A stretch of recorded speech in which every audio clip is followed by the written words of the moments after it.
Chapter 125. Qin Lang laughed coldly. You've only met Gu 3 or 4 times. Are you more qualified than me? At this moment, the people who were passing by at the door were in disbelief. It was also their first time seeing the famous male idol of the esports scene and the best actor of the entertainment industry fighting. It was too exciting. If they could take King photos secretly, it would definitely make the headlines. But what kind of winner was Bai Yunj? The male idols in other people's hearts had to fight for her affection. The girls at the door could not suppress their excitement and were discussing noisily. On the other hand, Qin Yojiao stood beside Mrs. Qin and found that the people outside were looking at Bai Yunj with envy. The resentment in her eyes grew stronger and she could not help clenching her fists. Why did Bai Yunj come back? If not for Bai Yunj, she would still be the beloved young lady of the Qin family in everyone's eyes. But now, looking at her 2 brothers who almost fought because of Bai Yunj, she felt like a joke. Qin Yojiao's body was trembling slightly as she tugged at Mrs. Qin's sleeve, sobbing a little. Mom, Mrs. Qin's expression was terrible as well. She held Qin Yojiao's hand and comforted her. Her voice was filled with anger. Are you planning to embarrass the Qin family? I'm talking about you, Qin Lang. Qin Yu's expression was natural.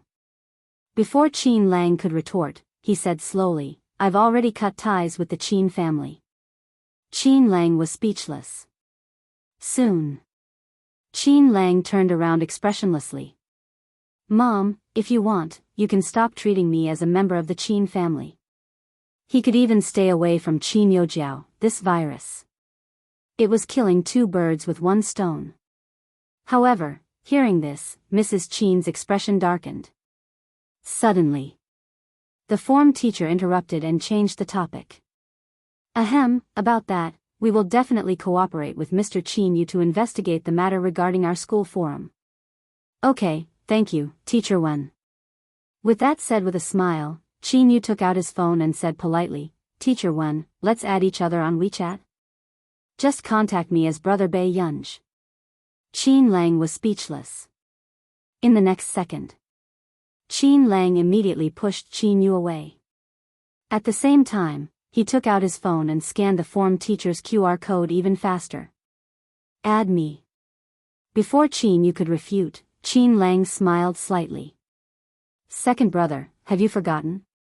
Aren't you going to join the cast for the parent-teacher conference next month? Qin Yu, this brat would be beaten up sooner or later. Seeing this scene, Qin Yojiao's eyes were filled with indignation, but she could only comfort herself that in the future, the Qin family's assets would be managed by her elder brother, Qin Luyan. Big brother was mature and steady. He would never fall in love with Bai Yunj like second brother and third brother. At this thought, most of Qin Yojiao's gloomy mood dissipated. Then, Mrs. Qin said sharply, You're all protecting her, aren't you? Alright, don't regret it in the future. Mrs. Qin could not understand why Qin Yu and Qin Lang would favor someone like Bai Yunj, who was antisocial, ignorant and incompetent, and even dared to push Jiao Jiao down the stairs personally. She took a deep breath and turned to Bai Yunj. Bai Yunj, we have nothing to do with each other from now on. I only have 1 daughter, Jiao Jiao. I'll get someone to publicize this matter. Hearing this, Qin Lang furrowed his eyebrows instinctively, but Qin Yu watched this scene lazily. Okay. It's best that Mrs. Qin doesn't regret it. Chapter 126. Bai Yunj agreed so readily that Qin Lang was a little stunned. Didn't Gu always hope that Mom would dote on her more? Regret? Mrs. Qin's gaze was distant and her tone was cold. Don't worry, it's impossible in this lifetime. At this moment, the form teacher of class 7 was even more anxious. Mrs. Qin, this is not how you teach a child. If you sever ties with her because of some small matter, all the orphanages in Yunsheng will have to line up. The form teacher persuaded, Bai Yunj is actually a very kind child. You have to care for her more, Jiao Jiao. After school, Mom will take you to meet a friend. Mrs. Qin turned around and caressed Qin Yojiao's head lovingly. Seeing that Mrs. Qin's attitude towards her was still the same as before, Qin Yojiao felt a little comforted. She smiled sweetly and said obediently, "Okay, I'll listen to Mom." The form teacher was speechless. He finally understood that the internal members of the Qin family were really taking sides. Mrs. Qin treated Qin Yojiao as her favorite, while these two older brothers treated Bei Yunj as a treasure. The wealthy families were really messy. The form teacher took a deep breath and could only pat Bei Yunj's shoulder and say gently, "Study hard. I know you're a good child. If you need any help, I'll help you." "Thank you, teacher." Bei Yunj smiled. After Mrs. Qin and Qin Yojiao left. "When are you leaving?" Bei Yunj's tone was calm and there were no fluctuations.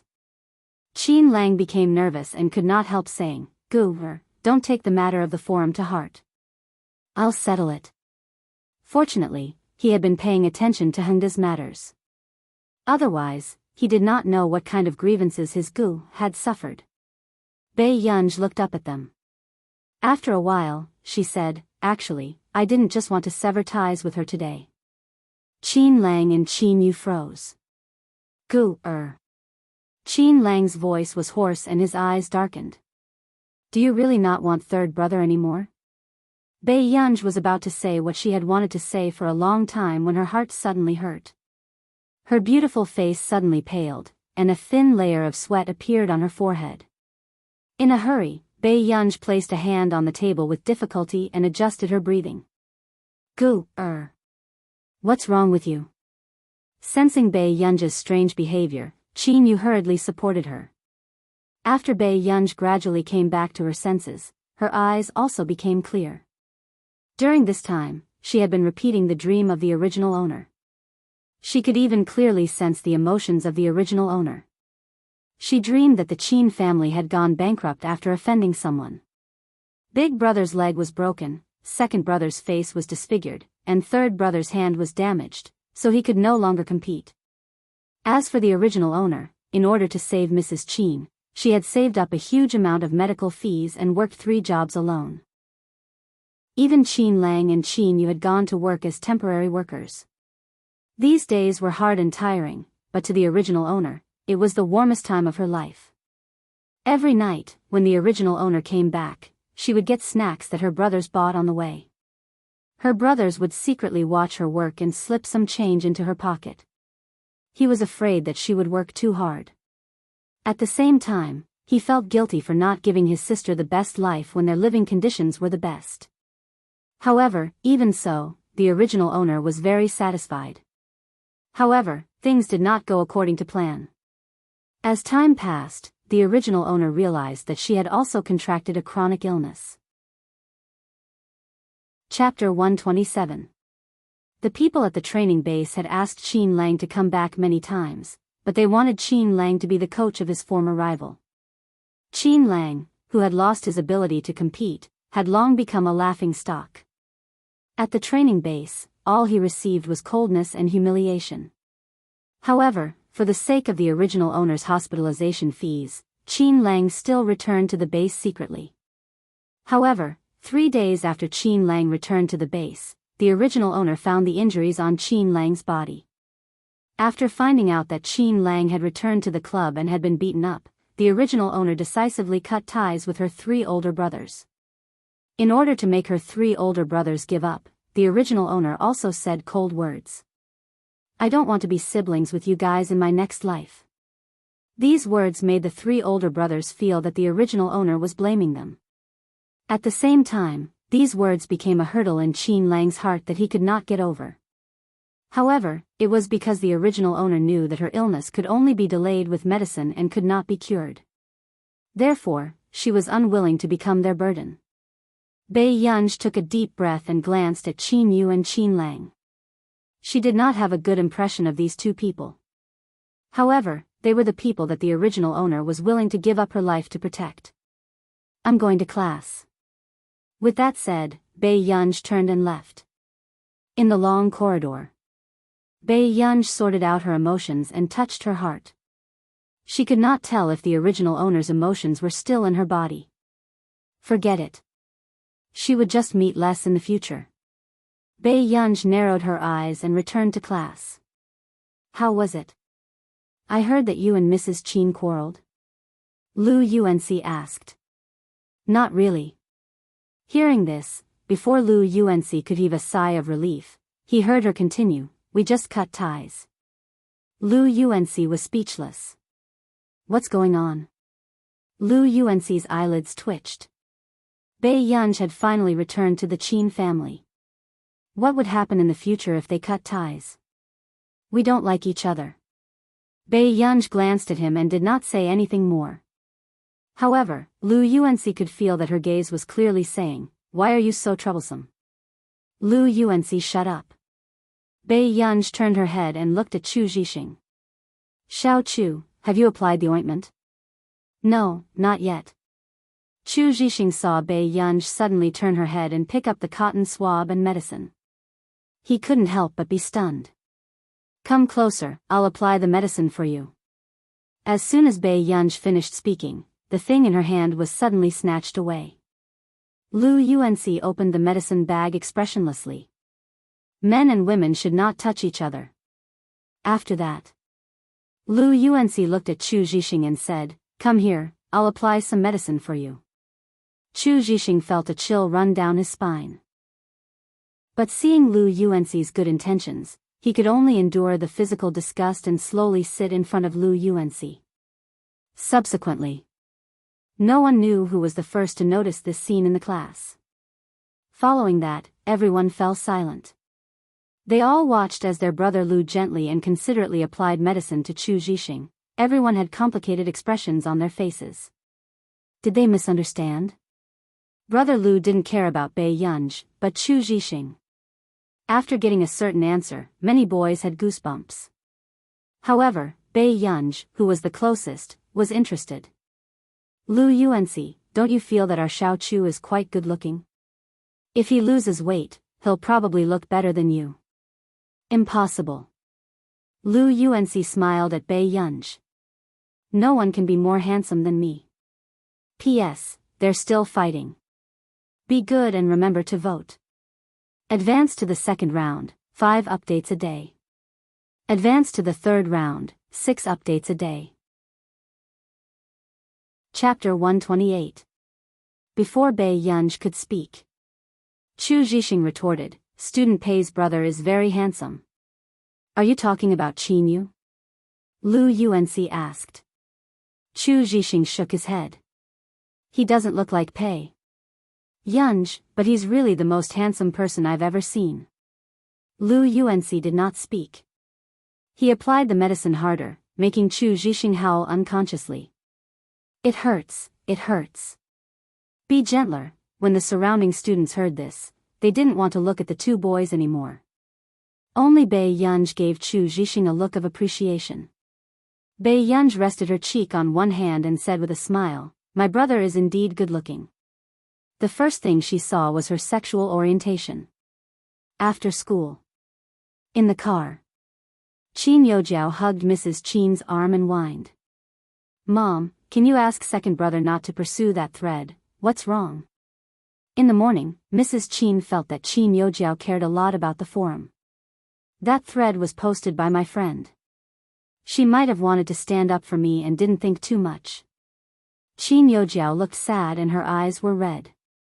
Mom, I don't want my friend to be sued by second brother, nor do I want the people I care about to be hurt. Hearing this, Mrs. Qin's heart softened. She patted Qin Youjiao's back lovingly and comforted her. Mom knows that Jiao Jiao is the kindest and filial. Mom will think of a way to deal with this. She paused. In the future, don't let your friend have anything to do with Bei Yunj. Qin Youjiao clenched her fists instinctively. Mom, your heart aches for her? She's my biological daughter after all. I've let her down. She took a deep breath and said calmly, however, in Mom's heart, Jiao Jiao is still the most important. 2 years ago, when Bei Yunj returned to the Qin family and old Master Qin planned to send Qin Youjiao away, Mrs. Qin already knew that she could not treat Bei Yunj as her biological daughter. In fact, because of Qin Youjiao, Mrs. Qin even developed disgust and hostility towards Bei Yunj. If even she didn't protect Jiao Jiao, would Jiao Jiao still have a place in the Qin family? As long as mom likes Jiao Jiao the most, it's fine. Jiao Jiao doesn't care about the others anymore. Qin Youjiao hugged Mrs. Qin and said in a muffled voice. Mother Qin smiled helplessly. How can mommy not like you? You're the child that I've loved for 19 years. 6:30 p.m. There was a heated discussion on the internet. The reason was that Mrs. Qin of the Qin Corporation had announced that she would cut off all ties with her mother. Mrs. Qin, thank you for your concern. I also have something to announce today. From now on, I, Tong Yueying, and Bei Yunj are no longer mother and daughter. As soon as this statement was released, everyone exploded. They really broke off their relationship. The rumor was actually true. I didn't expect Bei Yunj to be Mrs. Qin's biological daughter. It's such a pity that they broke off their relationship. Bei Yunj must be regretting it. Now, there's only one daughter left in the Qin family. She'll be doted on by everyone. To be honest, Qin Youjiao is more like a noble socialite to begin with. Can someone compare to her? Madam Qin did not do anything wrong. Madam Qin, don't be sad. You still have our Jiao Jiao, cute, what kind of trashy world is this? She doesn't want her biological daughter and there are people rushing to lick her boots? Among them, there were also strange comments. F***ck, these words can actually be used. She hasn't even been banned? Chapter 129. Boo-hoo, I can really use it now. I want to attack crazily. Bei Yunj, Bei Yunj, Bei Yunj, Bei Yunj, Bei Yunj. It seems like the previous incident wasn't the Qin family's doing. Then Bei Yunj is really the chosen one. Why was Bei Yunj cut off all ties with her? Let me speculate. Did Bei Yunj do something shameful? The Jiao fan upstairs, why don't you speculate about your Jiao? Bei Yunj and Qin Youjiao are both from the same school. Why does everyone think that Bei Yunj is an illegitimate daughter? Take my Jiao away. Please don't slander my Jiao. Smile. Gradually, the comments section started to scold each other. But within a few minutes. What no one expected was that there would be such a shocking reversal in this rich family drama. The first to be stunned were Qin Yu's fans. They actually saw Qin Yu, who had not updated for half a year, repost Mrs. Qin's post. Qin Yu, please pay more attention to my new work. After all, I'm going to raise my sister in the future. Picture, / Mrs. Qin. The picture was of the teddy bear that Qin Yu had given Bei Yunj. Then, a few seconds after this post was posted, hundreds and thousands of comments flooded the comments section. Hubby, are you having a conflict with your mother-in-law? Hubby is the only sister he recognizes. I understand now. Sister Gu, hurry up and take a look at sister-in-law. I'm so jealous. This D*MN man really gave the teddy bear to Sister Gu, Among them, there were also passers-by who asked questions. Aren't you afraid that the Qin family will cut ties with you? Soon, Qin Yu replied. Qin Yu? I cut ties with you when I was 18. Thank you. Seeing this reply, Qin Yu's fans exploded. He's indeed the man I like. He gave up billions of assets to become a popular best actor. Hubby, don't be afraid. I'll take care of you and sister. In less than 10 minutes, Qin Yu's reposts exceeded 10,000.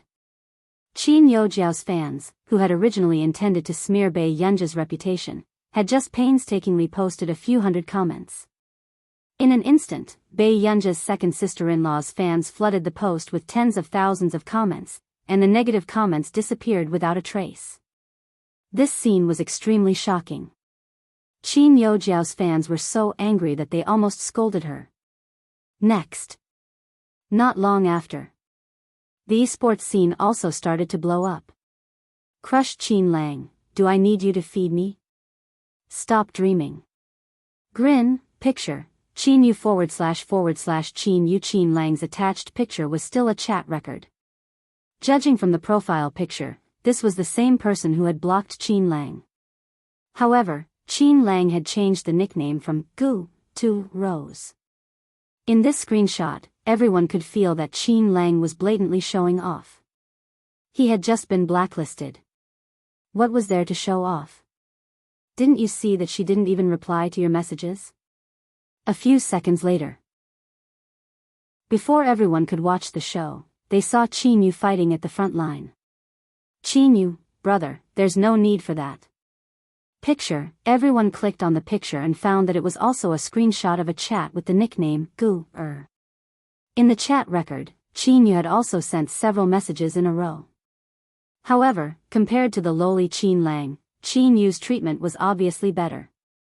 Gu, are you going to play with second brother this weekend? Second brother has prepared a lot of food and toys. Obedient. JPG, eat claw. JPG, Gu, about half an hour later, the other party replied. Chapter 130.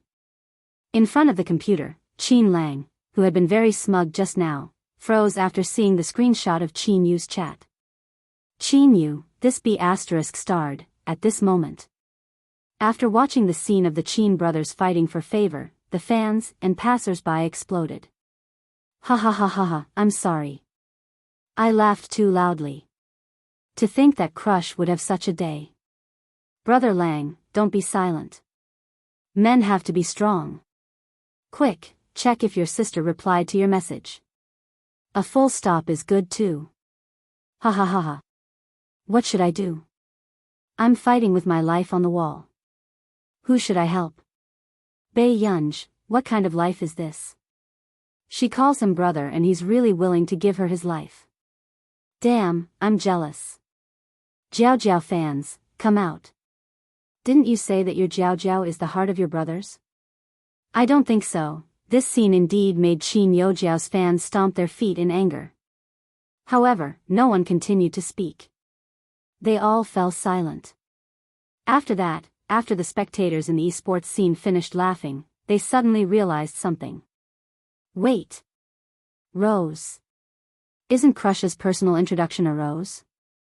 F***ck, F***ck, F***ck, it's true. All of Brother Lang's personal introductions have been changed to a rose. So, the real meaning is that he loves Rose? Ah, he's indeed a man in our esports scene. He's full of flirtatious words. I'm tempted. In the Qin residence. When Mrs. Qin saw the commotion caused by Qin Lang and Qin Yu online, she was so angry that she slammed her laptop shut. She stood up suddenly, her expression livid. What are Qin Yu and the rest trying to do? Do they have to go against me? Mr. Qin, who had just rushed back, did not look too good when he saw Mrs. Qin like this. Why did you cut ties with Gu, without saying anything? Mrs. Qin looked up agitatedly. Do I have to acknowledge her just because I gave birth to her? Hearing this, Mr. Qin pressed between his eyebrows tiredly. No matter what Gu, did wrong, she's our child. You can favor Jiao Jiao, but I can't be impartial between Jiao Jiao and Gu, But don't you think that you're too extreme? Gu has been in the orphanage for 17 years. Actually, we should compensate her. Actually, Father Qin knew very well that they owed their biological daughter. However, as long as he saw Qin Youjiao's dim and hurt gaze, he could not make it up to Bei Yunj. Between his two daughters, he had to be fair. I've already done it, and I won't regret it. If you really care about your biological daughter, you should contact her. Mother Qin said expressionlessly. Mr. Qin glanced at Mrs. Qin, took off his jacket, and said, I'll call Gu, You. Mrs. Qin's eyes widened. Then, Father Qin said calmly, if Dad finds out, he might cut ties with you and me. Mrs. Qin fell silent when she heard this. If old Master Qin found out, he might even ask her to divorce Mr. Qin. Think about it carefully. Does Gu really make you hate her so much? I don't hate her. Mrs. Qin frowned. Mr. Chin was silent for a while before he walked out with his phone. Outside the door, Mr. Chin made 3 or 4 calls before Bei Yunj picked up. "What's the matter?" The girl's voice was still cold. Mr. Chin suddenly remembered that time when Bei Yunj watched Mrs. Chin and Chin Yojiao play a duet. For some reason, he could not make a sound. Chapter 131. Very good. What's the matter, Mr. Chin? Bei Yunj frowned slightly. She didn't expect Mr. Chin to call her at this time. Mr. Chin was silent for a moment. I'm your father." Hearing this, Bei Yunj, who was in the bedroom, paused for a moment before she laughed lazily. "Mr. Chin, you don't want to have a daughter like me, right?" It's not." Mr. Chin couldn't help but explain. "Just pretend that I've never returned to the Chin family. It's good that we go our separate ways." Bei Yunj's tone was indifferent. When Mr. Chin heard this, he suddenly realized that Bei Yunj really didn't care about the Chin family. It's your mother's fault. I'll ask her to apologize to you, okay?" Mr. Chin felt an inexplicable pain in his heart. The image in his mind slowly became clear. He recalled Bei Yunj's disappointment and bitterness in the Chin family and gradually turned into mockery and ridicule. Bei Yunj's red lips curled up and she said calmly, "Mr. Chin, your concern is 2 years late." Mr. Chin's throat choked. Before he could say anything, the call was hung up. This made Mr. Chin stand stiffly on the spot, holding the phone in his hand. When Mr. Chin returned to the living room, Mrs. Chin glanced at him. "You were rejected? Ah, Ting, you wouldn't do such a thing in the past." Mr. Chin ignored her and called his assistant. "Do you still have Gu's bank card?" Mr. Chin was relieved when he heard his assistant say that he still had it. He said, "In the future, transfer 200,000 yuan to Gu every month." "Chin Ting. What are you doing?" Mrs. Chin suddenly stood up. Since she doesn't want to come back, she has to live a better life outside. Mr. Chin looked deeply at Mrs. Chin, pursed his lips, and walked upstairs. This scene made Mrs. Chin's mind a mess and her eyes turn red. Why were they all so concerned about Bei Yunj? And now they were going against her. Could it be that she had done something wrong? Mrs. Chin couldn't control her emotions. She blacked out and fainted in the living room. It was only when Mr. Chin came downstairs that he realized that he had sent her to the hospital in a panic. At the Hua residence, Bei Yunj and his 2 overseas interns were having a multi-party conversation. They had drawn up 3 directions in the field of computer science for them to choose from. "Teacher, are you very familiar with these fields?" A blonde boy's eyelids twitched. "It's all right. If you guys like other fields, that's fine too." Bei Yunj's casual tone immediately made the 2 interns feel an invisible pressure and their scalps began to tingle. They were the top 2 interns in the batch of interns from the Computing Institute in country. Originally, they were not convinced that a foreign teacher was assigned to them. After all, our nation's computing talents had always been ahead of other countries. Why did they find them a teacher from country A? Besides, who would be willing to work on projects with their own teacher through a screen every day? However, at this moment, the 2 interns seemed to understand Marcus's care and trust for them. Just now, when Bei Yunj explained the coding principles to them, they began to feel the gap between them and Bei Yunj. This teacher was really good, but they couldn't understand.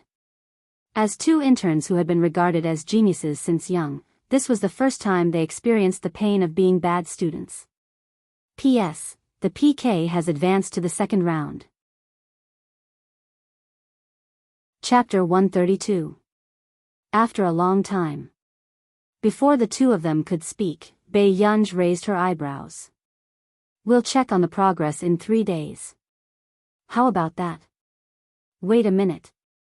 One of the interns woke up abruptly. "What's the matter?" The pen in Bei Yunj's hand stopped spinning. For a moment, the 2 interns looked at each other and found it hard to speak.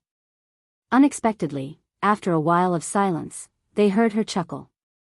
Bei Yunj said unhurriedly, Actually, if you really don't like me that much, you can ask Marcus to change your teacher.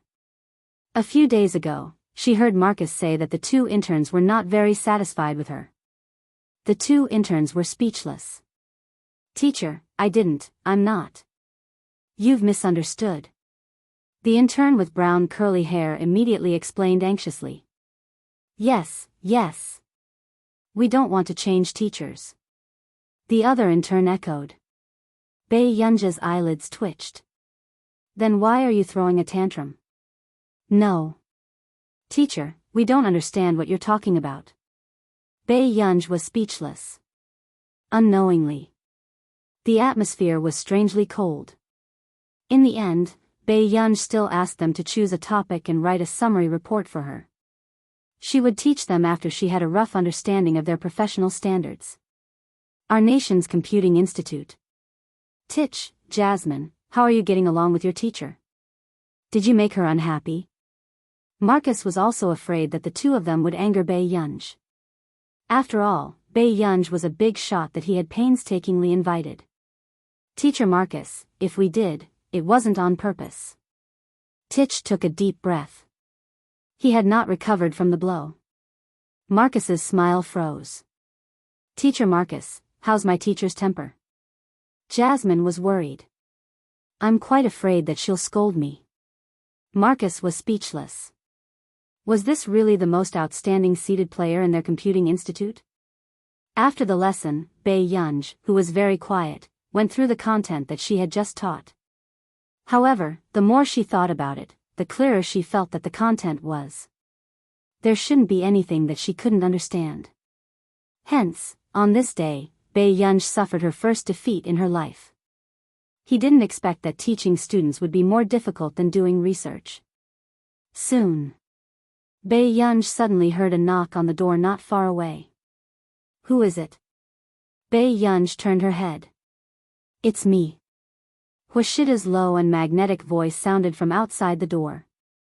Hearing this, Bei Yunj stood up and went to open the door. Brother, what's wrong? Bei Yunj raised her eyebrows and looked at the man who seemed to have just returned and hadn't had time to take off his suit jacket. Huashida's unwavering gaze landed on her. Have you finished your homework? I'm done. Bei Yunj walked out of the bedroom again. She raised her head and asked with a smile, Brother, did you look for me because of this? No. Huashida stared straight at her for a while, then raised his thin lips and pinched her cheek casually. His expression was indifferent, but it made one's legs go weak. Brother came over to ask Yunyun if you want to go home with me. Bei Yunj was stunned for a moment and subconsciously met the man's seductive gaze. 10 minutes later. In the car. Huashidu looked at Bei Yunj, who was carrying a bag, and suddenly remembered that this little fellow would not be able to sleep if she did not have some of his scent. Will you not be able to sleep if you go back to the old residence with me? Chapter 133. When Bei Yunj heard this, the corners of her lips curled up unconsciously. She placed one hand on the car door and rested her chin on her hand. She turned to look at him. Her overly beautiful eyes were clear and bright. Yes. Hearing this. The man's low and magnetic laughter sounded lazy and sexy, making one's eardrums itch. Then I'll coax Yunyun to sleep before going back to sleep. Bei Yunj smiled. Thank you, brother. He had the face of a refined scum. Was she telling him to go back to sleep? Huashidu, who was in the driver's seat, looked at the little girl's perfunctory smile and teased her unconsciously. He asked lightly, Yunyun, why is your attitude towards me so bad? Bei Yunj did not expect Huashidu to be so observant. He was worlds apart from the straight man in school, Lu Yuanci. But in the next moment, Bei Yunj only heard the man lecturing her lazily and frivolously. Next time, you have to be polite to me. Bei Yunj, he was really teaching her like a child. After getting out of the car, Bei Yunj walked into the Hua family's old residence. Only then did she realize how deep the heritage of a century-old distinguished family was. The Qin family was considered a well-known wealthy family in Yuncheng, but compared to the Hua family, it was indeed much worse. Master Du, old madam is already waiting in the hall. This is. When the butler at the door saw Bei Yunj, a hint of surprise flashed across his eyes. This girl was really beautiful. Even though he had been in the Hua family for so many years and had seen many beautiful and thin people, this girl who came back with Master Du still made his eyes light up. Hello, my name is Bei Yunj. Bei Yunj curled her lips. The butler immediately nodded and said with a smile, Miss Pei, I'm the butler here. My surname is Li, Butler Li. Go and get someone to tidy up the room next to mine, Hua Shidu suddenly said. Hearing this, Butler Li immediately understood who this was prepared for. Okay, I'll go and prepare it now, Butler Li quickly said. In the living room. Beside the sofa was a charming old woman. She was dressed elegantly and dressed elegantly. Old madam. Hua Shidu's tone was neither fast nor slow. Oh, you still know to come back? I thought that the next time I saw you would be when I passed away. The old madam obviously had a lot of complaints about Hua Shidu, but in the blink of an eye, when she saw Bei Yunj beside Hua Shidu, she suddenly jumped up. What's going on? Where did you get this girl from? When the old lady saw Bei Yunj, she couldn't stop smiling. However, when she got closer and saw that Bei Yunj was still wearing her school uniform, her smile froze. She turned to Hua Shidu and said, Shidu, although our family lacks a wife, you can't commit a sin. When Hua Shidu heard this, he lifted his thin eyelids and glanced at old madam lightly. Hello, grandma. I am the younger sister of brother Shidu's friend. My name is Bei Yunj. Bei Yunj's red lips curled up and her eyes curved. However, Bei Yunj did not notice that the man glanced at her with his light-colored eyes. The darkness in his eyes disappeared in a flash. So that's how it is. The old madam suddenly remembered. Wait, young lady, are you the girl who lives in Shida's house? Yes. Bei Yunj was calm. However, she did not notice that the old madam's expression had become even more complicated. Chapter 134. Just as the old madam was feeling uneasy, a soft voice suddenly sounded not far away. It was filled with surprise. Sister. Bei Yunj turned around and saw an exquisite and cute little guy running over. He held her hand and rubbed against it, feeling a little shy. Sister, why are you here? Are you here to see Momo? Hua Shidu's cold and abstinent pale-colored eyes glanced at him indifferently. He sat by the sofa and reached out lazily to unbutton the 2 buttons on his collar. His temperament was light and lazy. Yes, I'm here to see Momo. Bei Yunj squatted down, hugged the little guy, and kissed him. The little guy was so happy that his cheeks were red. I knew that sister likes Momo, the man next to her suddenly sneered inexplicably. Bei Yunj turned around and saw the handsome and noble man leaning lazily on the sofa. His clean and well-defined jawline was superior, refined and frivolous. Bei Yunj snapped back to her senses and looked away without saying anything. At this moment, the old madam smiled and carried Momo over. Momo, how do you know Sister Pei? Alas is sister's pet. Momo tilted his head and said in a childish voice. I see. The old madam was still worried. She looked at Bei Yunj and was a little hesitant. He was still a high school student. No. It was too disgraceful. Thinking of this, the old madam was even angrier at Hua Shidu. She glared at Hua Shidu, who was sitting lazily beside her, and kissed Momo, my precious grandson, when you grow up in the future, don't be like your brother. If you don't have a wife, you should know not to go home. Bei Yunj, was there such a family tradition? Then, the little guy's words were shocking. Grandma, don't worry. I'll find 10 wives in the future. The old madam's hands almost trembled when she heard that. That's not necessary. At this moment. Beside her, the man who had been silent all this while, let out a low, magnetic laughter. Yun Yun. Bei Yunj instinctively looked at Hua Shidu when she heard this. His gaze was fixed on her. She couldn't tell what he was thinking. Suddenly, he laughed and crooked his finger at her. Come here. It was a strange coincidence. Bae-yunj sat beside Hwashidu and heard him speak calmly. Don't mind the old lady. I brought you here to change your mood. Upon hearing this, Bae-yunj was stunned. After regaining her senses, she instinctively looked up at Hwashidu. Did Hwashidu know that she had severed ties with Mrs. Chin? Suddenly. Momo, take sister to play. I have something to discuss with your brother. The old madam suddenly put the little fellow down and said. All right. Hearing this, the little fellow turned around and took Bae-yunj's hand to the second floor. Sister, Alice misses you too. Let's go play with Alice. All right. After Bae-yunj regained her senses, she let the little fellow hold her hand and walked all the way upstairs. After the two of them left, the old madam turned around and sat on the other sofa, looking noble and cold. What's with this little girl? Hwashidu's tone was light. Don't you like little girls? Bring one back and coax her. The old madam, did she like little girls? She liked her granddaughter-in-law. Chapter 135. The man could not help but chuckle. He casually opened the cigarette box and leaned lazily against the sofa. His pale-colored eyes were cold, but the corners of his upturned eyes were charming. He was refined and frivolous. What else can happen? Can he bully a little girl? Then why did you bring her to the old residence? The old madam questioned him when she heard him say that. The man flicked the cigarette ash with his finger and said casually, the little girl is not very happy.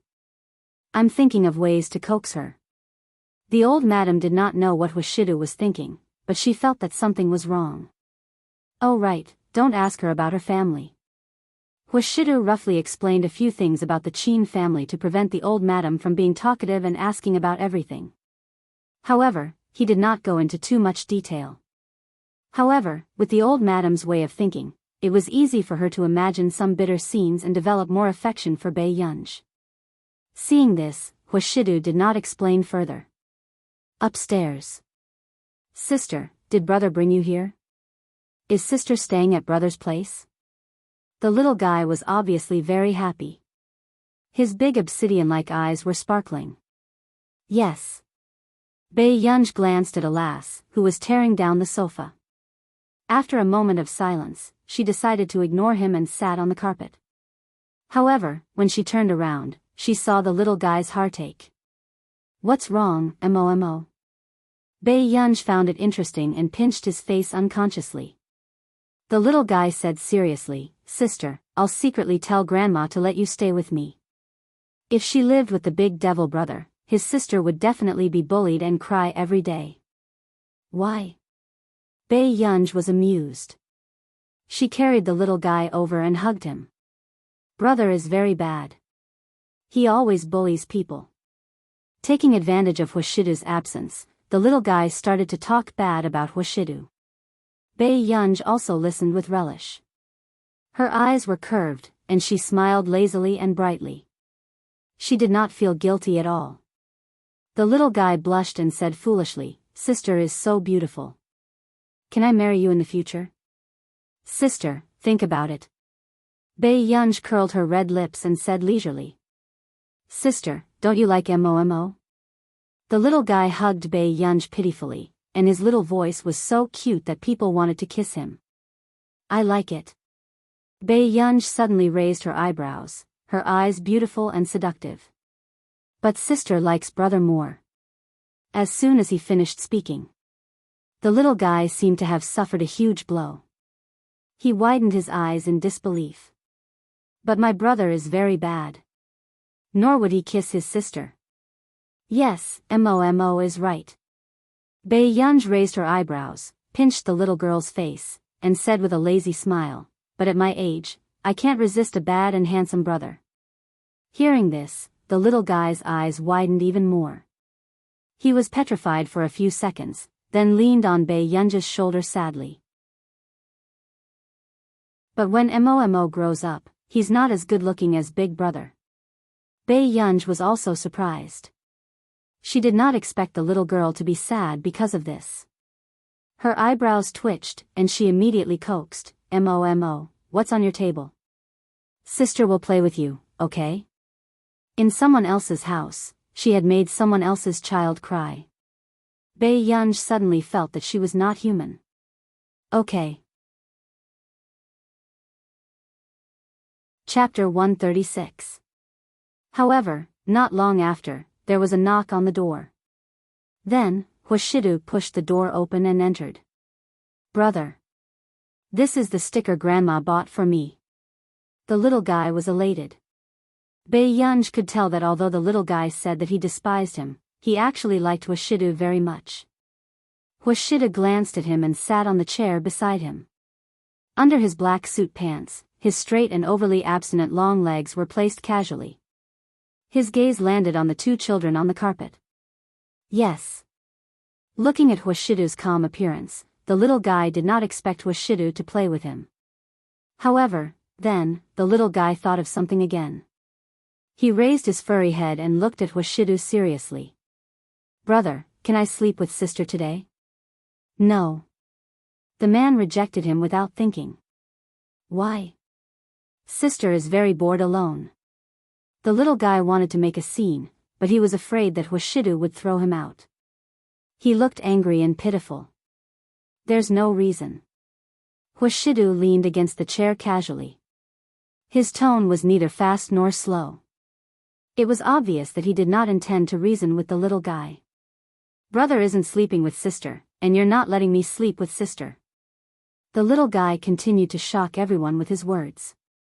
For a moment, Bei Yunj, who was playing with the sticker, subconsciously stopped. Then, Bei Yunj heard Hwashidu's deep and magnetic voice again. There was a lazy smile as it sounded in a low voice. "How do you know that brother isn't sleeping with sister?" The little guy. "Sister, is brother really sleeping with you?" After a while, the little guy tugged at Bei Yunj's sleeve, pitifully wanting to verify it. Bei Yunj reacted and her eyelids moved. "It's sister who can't sleep. Brother means to coax sister to sleep." "I see." The little guy also heaved a sigh of relief and looked like a worried little adult. "Why can't sister sleep?" "You slept too much in the past." After a moment of silence, Bei Yunj smiled and pinched his face. "But Mo also sleeps a lot. Will he often be unable to sleep in the future?" "No, Mo is still growing, so she sleeps a lot," Bei Yunj said with a smile. However, she did not notice that Hwashidu's gaze had landed on her. His light-colored pupils darkened and hid all the light. A short while later, the topic changed. However, Hwashidu could clearly feel that this child was especially clingy to Bei Yunj today. There was an inexplicable provocation in his eyes. It looked stupid and childish. Hwashidu glanced at the little fellow who was hugging Bei Yunj and acting coquettishly. "Sister has lost. She has to kiss Mo." Bei Yunj had already lost 3 or 4 rounds to the little girl on purpose. "All right." Bei Yunj laughed and kissed the little girl's cheek again. "Sister, don't lose the next round." The little guy's cheeks were pink, and his eyes were sparkling. He looked especially adorable. Mo is too amazing. "Sister, fight for it." Bei Yunj supported her chin with one hand, her eyes curled up as she continued to play with the little fellow. "Then this time, Mo will let sister win." After the little guy finished speaking, a sly look flashed across his eyes. He said mysteriously, "Sister, come closer. I'll tell you secretly how to win." Hearing this, Bei Yunj also leaned over. Unexpectedly, the next moment, the little guy gently kissed Bei Yunj's cheek. Chapter 137. This time, Bei Yunj did not expect to be secretly kissed by a little guy. However, the little guy tilted his head and said in a cute and serious manner, "Sister, remember this next time. Beautiful girls can't trust others so much." Hearing this, even Bei Yunj could not help but chuckle. His beautiful and eye-catching eyes were lazy and bright, making one's heart flutter. You're so young, but you know how to make girls happy. Bae-yunj rubbed the little guy's head and smiled. Boys have to be responsible for making girls happy. After the little guy finished speaking, he smiled at Hwashidu. Brother, am I right? Not to mention Hwashidu, even Bae-yunj could vaguely feel that the little guy's words were intentional. Brother. Bae-yunj suddenly interrupted the conversation between the two of them. Come over and help me distribute the stickers. Hearing this, Hwashidu finally stood up and walked over. He bent one knee slightly and half-squatted in front of Bae-yunj. How should we distribute them? Hwashidu's slender and well-defined hand picked up the cartoon stickers on the table. He lowered his eyes. His pupils were light, but the corners of his upturned eyes were seductive. Just distribute them according to the color. After Bae-yunj finished speaking, she started playing with the little guy beside her again. However, after Bae-yunj finished pasting the sticker, she took the card and approached Hwashidu. When she saw the untouched sticker in his hand, the corners of her lips curled up unconsciously. Brother, do you not know how to do it? Look at this. Isn't it cute? As soon as she finished speaking, Hwashidu did not say anything. Bae-yunj thought that Hwashidu was unhappy. After that, just as Bae-yunj was thinking about how to speak, Hwashidu lifted his eyes again. Hwashidu looked up again. His eyes were even darker and could not be seen clearly. Brother, you, Bae-yunj was stunned for a moment and was about to say something. Suddenly, Hwashidu reached out casually. His warm fingers gently pressed against her cheek. His fingertips purposely rubbed against her face. It was itchy and soft, and it quickly raised the temperature of her face. Hwashidu laughed lazily at the end of his voice. His low voice made people blush and their hearts race. It was ostentatious and flirtatious. Very cute. Then, she pressed her little heart against Bae-yunj's face. In an instant, Bae-yunj froze. She was asking if the card she pasted was cute. But this man was looking straight at her. Obviously, he wasn't talking about that card. What was wrong with this man? Bae-yunj said a few words casually before she left the bedroom and went downstairs to drink water. At this moment, the little guy looked at Hwashidu and had just reacted. Brother, you're cheating.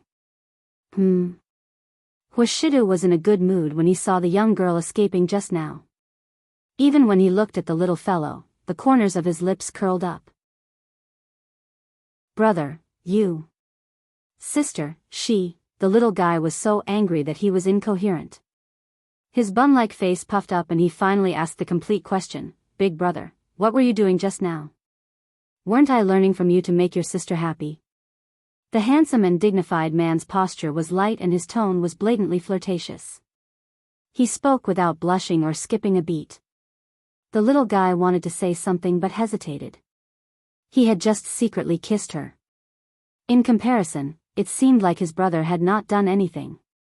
However, he could clearly feel that his sister's attitude towards his brother was different. Chapter 138. Child. Hwashidu suddenly spoke.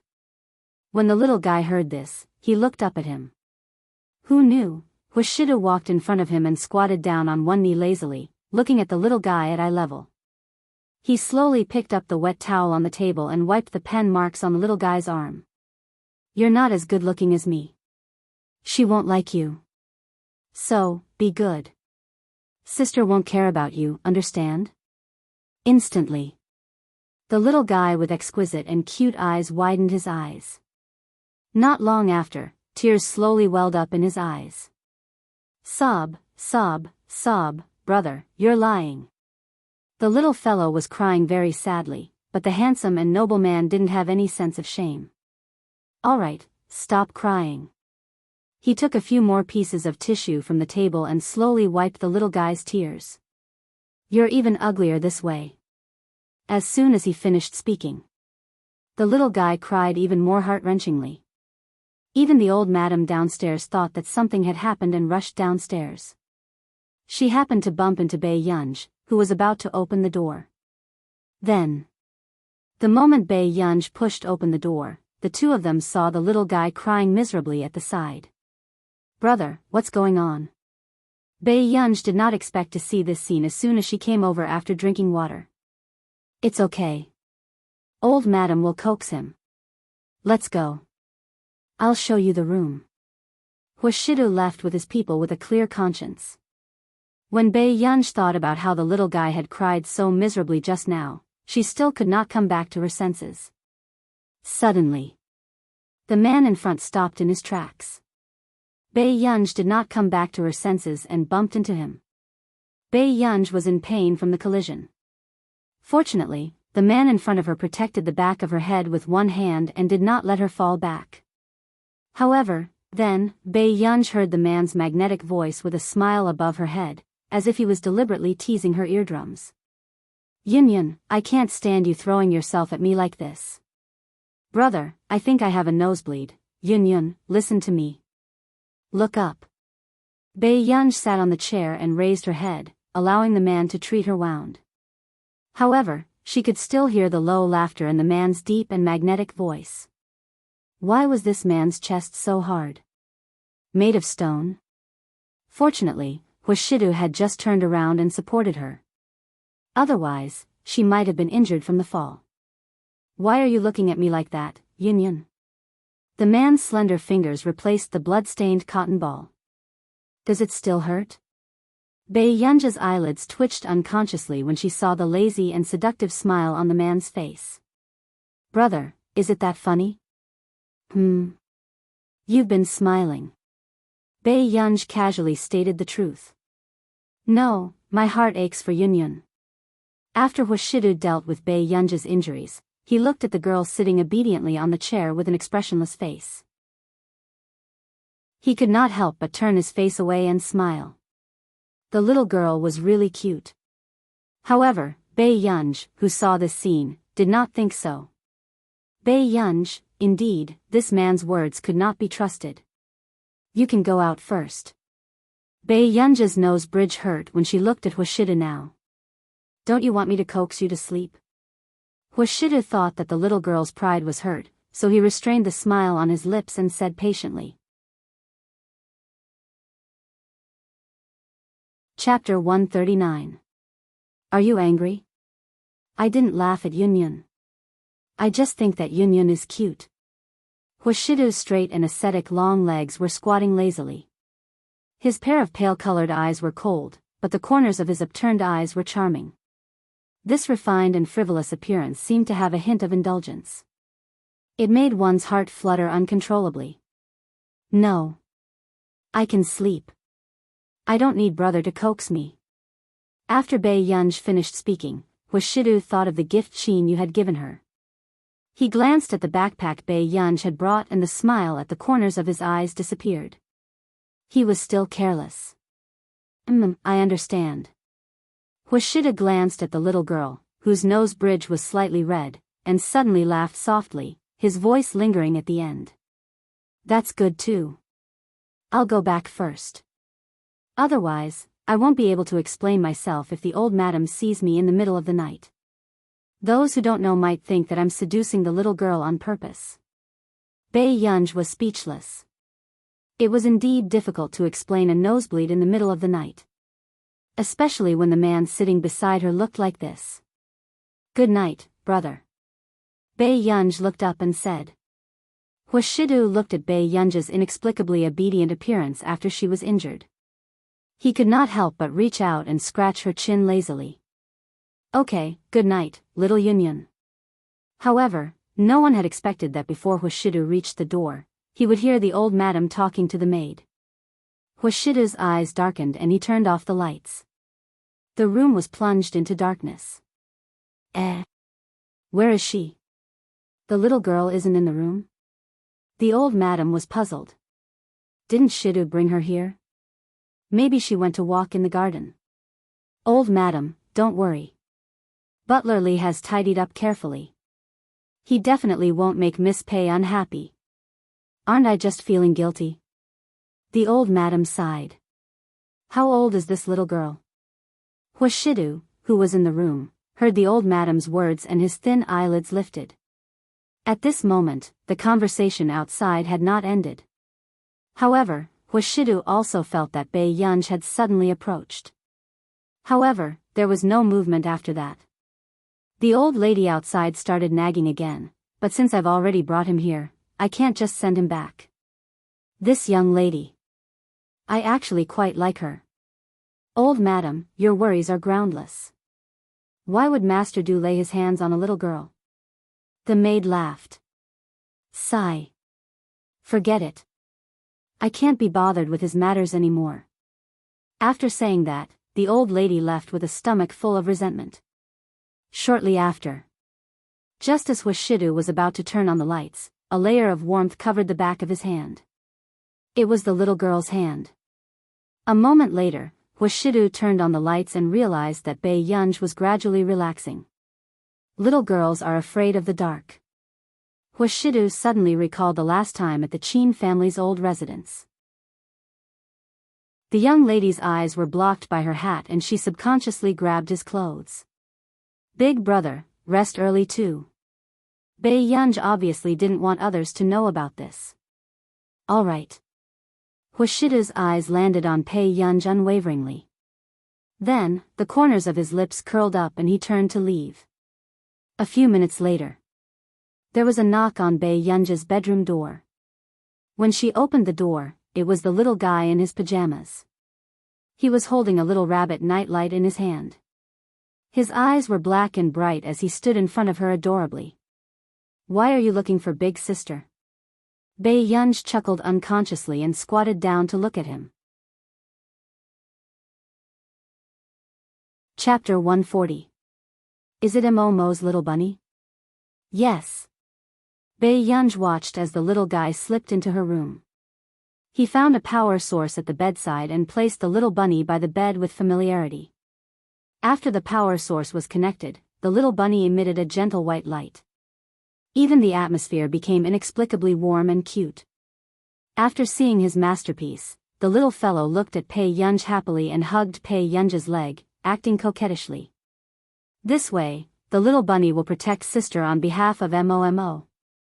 Sister won't be afraid. Bei Yunj was almost melted by the little guy's cuteness. She squatted down, hugged the little guy, and kissed him. Thank you, Momo. What should I do if Momo doesn't have a little bunny? Sister can't take a child's things. Momo is a man, not a child. Girls will always be children, so sister is a child. After Momo finished speaking in a childish voice, he took the opportunity to kiss Bei Yunj and ran out with a red face. Bei Yunj couldn't help but support her chin with one hand. She looked at the place where Momo had left and smiled until her eyes curved. Did this family learn how to flirt with people from their family? At the corridor. Brother, I've already given the little bunny to sister. Sister won't be afraid anymore. Leaning against the wall, the tall and handsome man with long legs casually hummed in acknowledgement. Then, he leaned closer and pinched the little guy's cheeks. Yes, well done. After being praised by his brother, the little guy was even happier. He skipped back to his room. Huashidu's slender and good-looking hand flicked the lighter. The light sound was cold. He glanced at the door of the room where the light was weak. His low and lazy laughter made people's hearts ripple in the night. Then, he turned and left the long corridor. Late at night. In the hospital. What's going on? What's going on? The hospital was in a state of panic and bustle. It seems that the nurse took the wrong medicine. Old Mr. Qin in the private ward on the 5th floor is currently undergoing emergency treatment. The doctor's expression did not look too good as he explained to the director.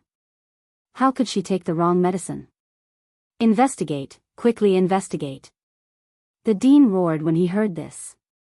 If something were to happen to old Master Qin in his hospital because of this, wouldn't his future be over? We're already investigating.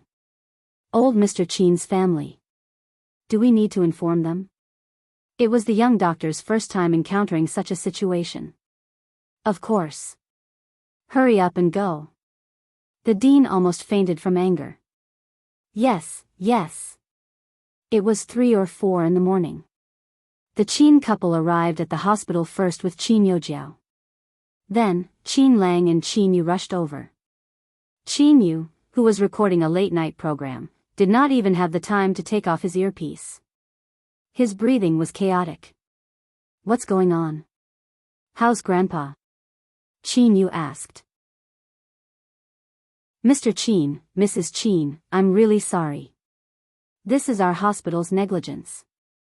The director blamed himself. It's because the nurse in our hospital gave old Mr. Qin the wrong medicine. So, what did you say? Qin Yu's gaze turned cold first. How could such a big hospital make such a mistake? I'm very sorry. This is our hospital's negligence. We will try our best to save Mr. Qin. I hope nothing will happen to him. Qin Yu was silent for a moment. Investigate. Investigate everything clearly. What exactly happened? Okay, the dean was also shocked. But about half an hour later, they found the reason. Chapter 141. Director, Mr. Qin, look. The young doctor's expression was ugly as he passed his phone to them. The topic was at the top of the trending searches. Hashtag Qin Lang's anti-fan. Hashtag the reason was that an anti-fan of Qin Lang had hacked into the hospital's security system. He had first changed old Master Qin's medicine, then provoked the hospital's official account and openly announced it to everyone. He even announced that as long as he was around, Qin Lang could forget about living a good life in the future. There were many such anti-fans overseas, but there was almost no such thing in the country. But now, Qin Lang's eyes turned red and he could not help gritting his teeth and clenching his fists. This B** starred, if he hated him, then he would attack him. What right did he have to harm his family? Qin Lang, don't think too much. We will investigate this matter properly. Qin Yu patted his shoulder. It's still my fault. Qin Lang took a deep breath, his eyebrows still furrowed and his tone could not hide the self-blame. When Qin Lang first entered the industry, there were even more anti-fans than fans.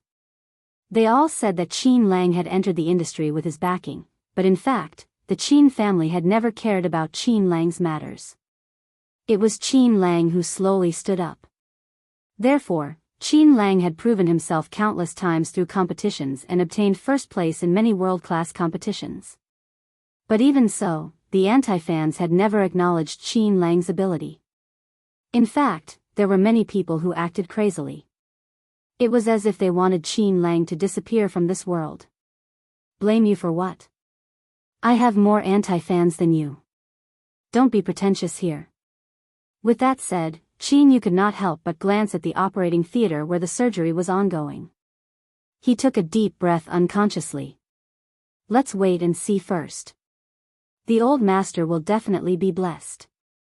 As for the rest, go and report it the next day. Okay. When I find out who it is, I will definitely kill him. Qin Lang's eyes were filled with ruthlessness. However, Qin Youjiao, who had been silent by the side, felt a sense of comfort and even strangely happy. Bei Yunj was in the Qin family and no one could touch her. Wasn't it because she had old Master Qin's support? If something happened to old Master Qin this time, what right did Bei Yunj have to show off in front of her in the Qin family? Not long after, Qin Youjiao regained her senses and realized how scary her thoughts were. However, when she thought about how old Master Qin doted on Bei Yunj, the resentment in her heart rose again. As long as old Master Qin was fair, she wouldn't have to hide outside and stay in a hotel every time she returned to the old residence. She was even worried that others would find out that she was not the biological daughter of the Qin family. Qin Youjiao took a deep breath, her eyes cold. Then she looked at Mrs. Qin and said gently and obediently, "Mom, that person doesn't seem to want to let third brother off. Should we get someone to guard Grandpa? That's a hacker. It's useless for him to guard Grandpa." Mr. Qin rubbed his forehead. How could their Qin clan encounter such a thing? Qin Lang and I will ask around. If we hire someone at a high price, we should be able to contact them. Actually, Chin Yu had no thoughts either. If they didn't catch this anti-fan, they would never know how crazy he was. Then should we tell Bei Yunj about this? Qin Yojiao suddenly asked. She's still young. There's no need. When Grandpa wakes up, let her come and take a look. Mr. Qin knew how good the old master was to Bei Yunj. It was very likely that he would make Bei Yunj nervous. Okay. A dark glint flashed past Qin Yojiao's eyes. Chapter 142. However, the next day. Early in the morning. Just as the Qin family started to investigate, something happened on the internet. Old Master Qin's medical records were hacked by anti-fans and the hospital's official account was published online. They even openly provoked Qin Lang. Yunsheng Hospital, why don't you die? Then I'll let your family off, grin, crushed Qin Lang. In an instant, this matter caused a sensation on the internet. At the same time, it angered many fans who couldn't help but scold him online. Why don't you go and die? You won't even let Grandpa Qin off. You're not an anti-fan, you're a pervert, grin, do you think you're disgusting? I'm convinced. Is this something a human would do? Although I'm also an anti-fan of Qin Lang, this wave is too tragic for Qin Lang. Grandpa is even worse. Maybe he's still laughing. The Qin family has been played by him to this extent. If we scold him online, he probably thinks that we're clowns. Thinking of this, I'm even angrier. Brother Lang, don't listen to him. We'll always be here. Protect Grandpa and take care of yourself, crushed Qin Lang. Then, after this incident, the technical department of the social media company immediately informed the vice president and the senior management. However, after the vice president heard this, he only felt that this matter was very ridiculous. He had a look of disbelief. What lunatic? Was he a fool? Someone actually dares to touch the Qin family these days? He didn't know which research institute Bei Yunj was the big boss of. Vice President, should we interfere in this matter? The head of the technical department asked carefully. After all, someone who could hack the hospital's security system and even openly provoke the Qin family online was definitely not someone to be trifled with. If they helped the Qin family, this person would turn his attention to them. To them, it would be asking for trouble. Yes. Go and delete all the posts about old Master Qin. Don't let any related posts pass. The vice president scolded angrily, stupid media, how dare you eat human blood? The head of the technical department was speechless. You have the cheek to criticize others? Vice President, you know Bei Yunj? The head of the technical department immediately remembered that the vice president had asked them to deal with Bei Yunj's post. How can I be so lucky? The vice president said faintly. In the living room of the old residence. The atmosphere was silent. After a long time, Qin Lang could not help but lower his head and curse. His 10 fingers scratched his short silver-gray hair impatiently as he gritted his teeth. If this bastard hates me so much, why didn't he come out and stab me? Qin Lang, calm down. Grandpa's life is no longer in danger, so he'll be fine. Seeing that Qin Lang's eyes were slightly bruised, Qin Yu reached out and patted his back, comforting him with a frown. But this beast doesn't intend to let Grandpa go. In the wee hours of the morning, Qin Lang couldn't hold it in any longer. He publicly told the anti-fans on the internet that if they had any problems, they could come at him and not his family. However, the person who did this obviously hated Qin Lang to the core. Early in the morning, he provoked Qin Lang again. That's strange. I just posted a lawyer's letter on Grandpa's message, and only then were a few marketing accounts willing to delete it. Why are they all gone now? Qin Yu was slightly surprised. However, when Qin Lang heard this, he didn't ask further. He still couldn't lift his spirits. Suddenly, Qin Yojiao said, I just sent a message to a friend of mine. His father is the vice president of the platform. Maybe he helped to delete it. Chapter 143. You're indeed my good daughter. At this time, only you can help. Mrs. Qin was very touched. Even Mr. Qin, who had been deliberately distancing himself from Qin Yojiao recently, had a flash in his eyes and his gaze on Qin Yojiao became gentle. Thank you for your hard work, Jiao Jiao. Qin Yojiao smiled and glanced at Qin Yu and Qin Lang beside her. There's no need to thank family members. However, Dad, Mom, if you want to thank me, you can wait for my friend to come over later and thank him personally. You're such a smart child. Mrs. Qin could not help but laugh and pinch her nose. But it's a good thing that you're here this time. Qin Yojiao smiled as a strange and smug glint flashed past her eyes. So what if Bei Yunj returned to the Qin family? She still couldn't compare to her in anything. As long as her brothers and parents found out that she was the most useful daughter, Bei Yunj would still be abandoned. Soon. A voice suddenly sounded at the door. Is Yojiao here? Hearing the familiar voice, a smile immediately appeared on Qin Yojiao's face. She immediately walked to the door and smiled at the handsome boy. Lin Jun, you're here. My parents wanted to thank you. Come in quickly. Hearing his goddess say this, Lin Jun immediately felt like he was on cloud 9. However, confusion quickly rose in him. Wait a minute, why was she thanking him? Before Lin Jun could ask clearly, Qin Yojiao pulled him enthusiastically and walked to Mrs. Qin and Mr. Qin. Dad, Mom, this is Lin Jun, Vice President Lin's son. Qin Yojiao's attitude towards Lin Jun was very intimate. She knew that Lin Jun liked her. But if it wasn't for the fact that she could use him this time, she would have ignored Lin Jun. Student Lin, thank you very much this time. You've helped our Qin family a lot, Mrs. Qin said with a gentle and dignified smile. But then, Lin Jun, who was still nervous just now, immediately sobered up when he heard Mrs. Qin's words.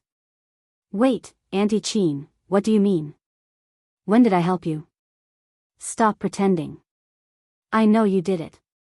If you didn't plead with Vice President Lin, why would my grandfather's posts be deleted? Qin Yojiao said with a smile. Who knew? When Lin Jun heard this, he took a step back and immediately explained, how can this be something that I can control? If my dad had listened to me, I wouldn't have had my allowance deducted for 3 months. As soon as he finished speaking, the atmosphere in the living room fell into a strange silence. Then what's going on? Mr. Qin was the first to speak. Could it be that someone was secretly helping them?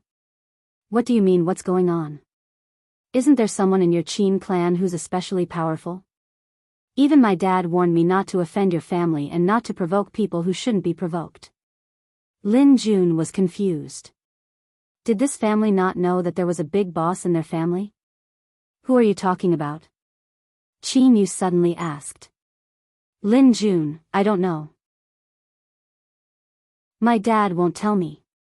He just told me to be smart and not get into trouble all the time. This time, everyone in the Qin clan fell silent.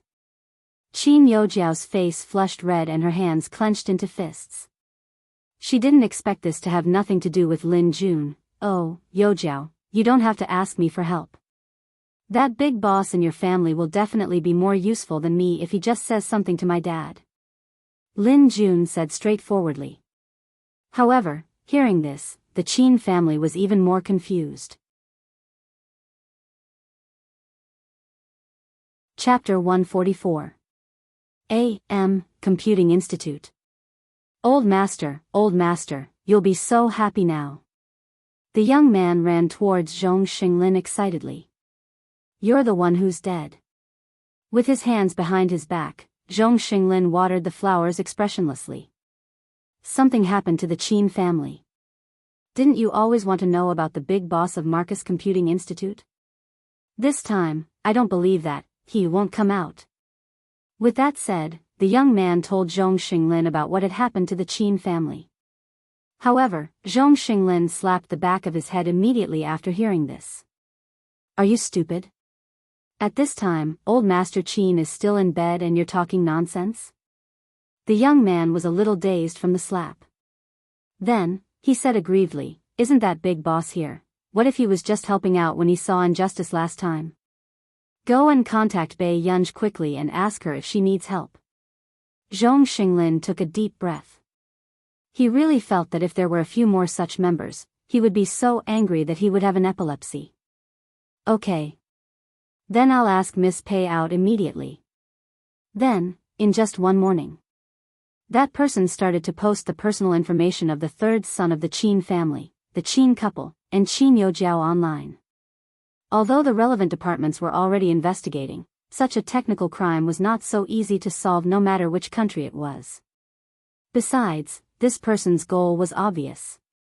He wanted to drive Qin Lang crazy. Until the afternoon. Bei Yunj happened to be in the cafe, checking the reports sent by the interns in advance. She pressed between her eyebrows, her expression calm and composed, but her fingers that kept tapping on the table exposed her emotions.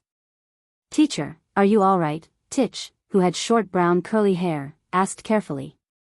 Then, "Teacher, what do you think of what we did?" Jasmine asked excitedly. Bei Yunja's eyelids moved and she thought for a moment before she asked, "Do you want to do another one?" Tich and Jasmine were speechless. Whether it was in her previous life or this life, Bei Yunj had indeed only interacted with the top figures in the computing industry. It was obvious that it was Bei Yunja's first time seeing such a standard of reporting. However, Bei Yunj didn't say much. He just continued, "Let me help you sort out your thoughts first." Tich and Jasmine heaved a sigh of relief when they heard that. Fortunately, they were not asked to change teachers. Otherwise, it would be too embarrassing, but then, unexpectedly, Bei Yunj discovered that someone was trying to hack into her computer when she was halfway through her speech. Seeing this, Bei Yunj raised his eyebrows and a trace of interest flashed across his eyes. Wait a moment. After Bei Yunj finished speaking, he did not hang up the call. "Teacher, what happened?" Jasmine was worried. "It's nothing. Someone is trying to access my personal information." Bei Yunj spoke slowly as her slender fingers danced across the keyboard. Her fingers moved so quickly that no one could see them clearly. Tich and Jasmine, who was it that didn't know the immensity of heaven and earth and dared to offend their ancestors? "Teacher, do you want me to help you deal with him? Since he dares to provoke our teacher, I guarantee that he will cry until his life ends." Jasmine asked with a grin. "All right, don't bother with him. Continue with the class." Bei Yunj was not in the mood to bother with him today. After dealing with the person who hacked her computer, she prepared to continue with the class. At this moment.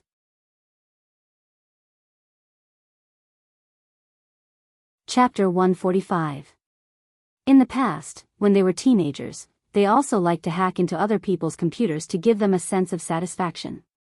But this was the first time they saw someone solve the problem so easily. Suddenly, Tich and Jasmine remembered that Marcus had proudly said that Bei Yunj had deliberately hacked their website in order to join their computing institute. If it was someone else, Marcus would have already twisted their head off. Sure enough, big shots were always given special treatment wherever they went, soon. Tich and Jasmine restrained their thoughts and tried their best to keep up with Bei Yunj's teaching ideas. At this moment, a certain young man, who thought that he had successfully hacked into Bei Yunj's computer, smiled smugly. There was nothing worth looking forward to in this Qin family. It was really too easy. Suddenly, the young man did not have time to be smug for long. When he asked for Bei Yunj's personal information, the computer screen went black.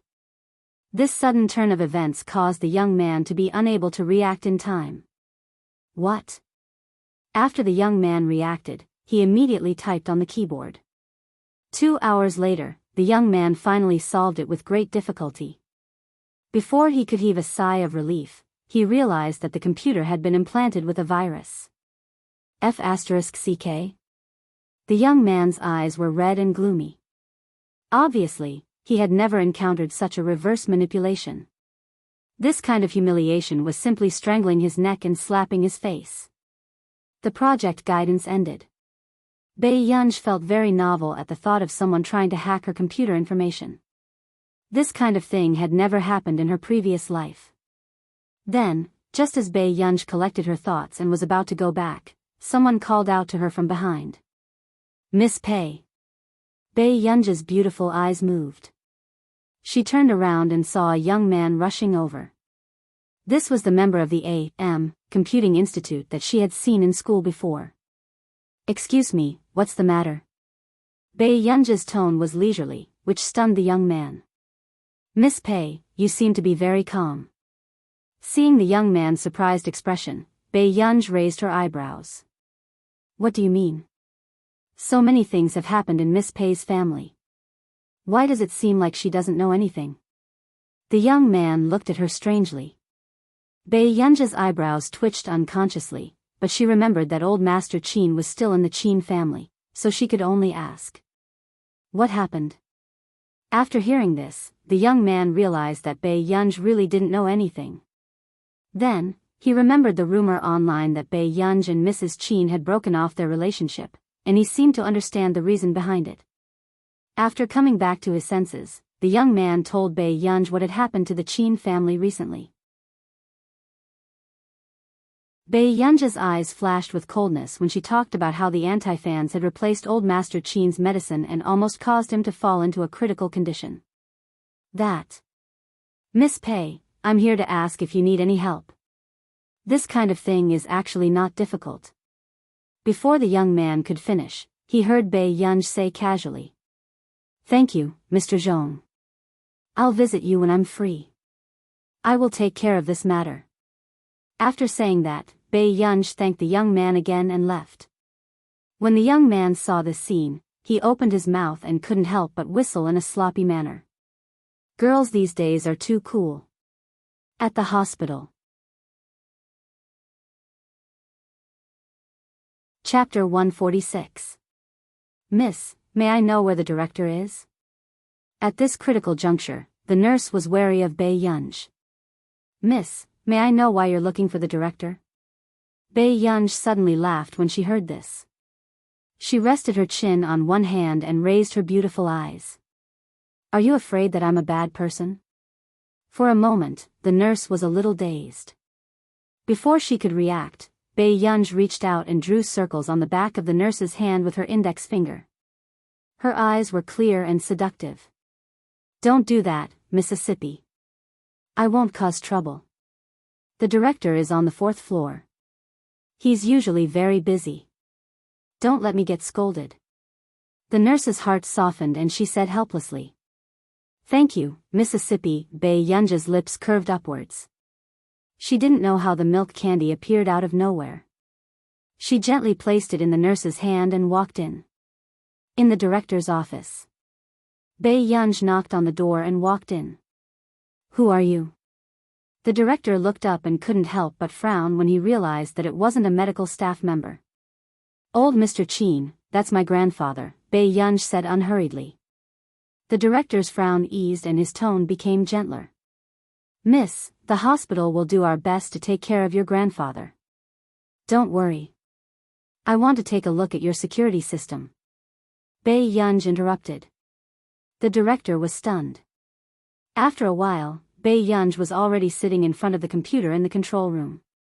The technician beside her couldn't help but look at the director with a complicated expression. He seemed to find this ridiculous. The person who hacked their hospital was obviously a computer expert. What was the director thinking? Why did he bring an 18 or 19-year-old girl here? The technician frowned. Miss Pei, what are you? I don't have to help you change it. Bei Yunj's tone was lazy and emotionless. Even if she didn't enter their system, she could still protect old Mr. Qin. When he heard this, he instinctively shut his mouth and quietly watched Bei Yunj modify the system for about 10 minutes. All right, the system will inform you if there are intruders next time. With that, Bei Yunj walked towards the door. Hearing this, the technician's expression changed. He immediately sat in front of the computer and opened the system. In her previous life, many companies were willing to spend tens of millions to hire Bei Yunj to maintain the security of their systems. At the door of the ward. Before Bei Yunj could get close, she saw Qin Youjiao and Cheng Zihuai hugging each other. Like a haunting ghost. Bei Yunj raised her thin eyelids. She was about to walk around the two of them and push open the door of the ward. However, she suddenly heard Qin Yojiao shout. Bei Yunj, how did you know that something had happened to the Qin family? These words automatically excluded Bei Yunj from the Qin family. Bei Yunj snorted lazily. She pressed the doorknob and pushed the door open. From the beginning to the end, he ignored Qin Yojiao. This made Qin Yojiao's expression change again and again. Bei Yunj, she. Qin Yojiao gritted her teeth. If Qing Zihuai wasn't here, she definitely wouldn't let Bei Yunj off. This is the first time I've met someone as ignorant, incompetent, and arrogant as her. Qing Zihuai's tone was disdainful as he said coldly. However, at the thought of Hushidu, who had helped Bei Yunj last time, she felt even more unbalanced. Her pride was slightly hurt. How did she manage to hook up with such a man?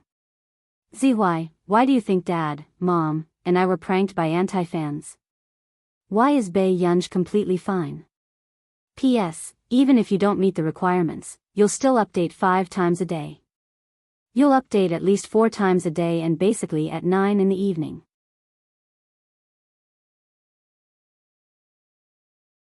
Chapter 147. Qin Yojiao asked again, could this matter be related to Bei Yunj? How is that possible? Qing Zihuai laughed mockingly. Does she have the ability to do that?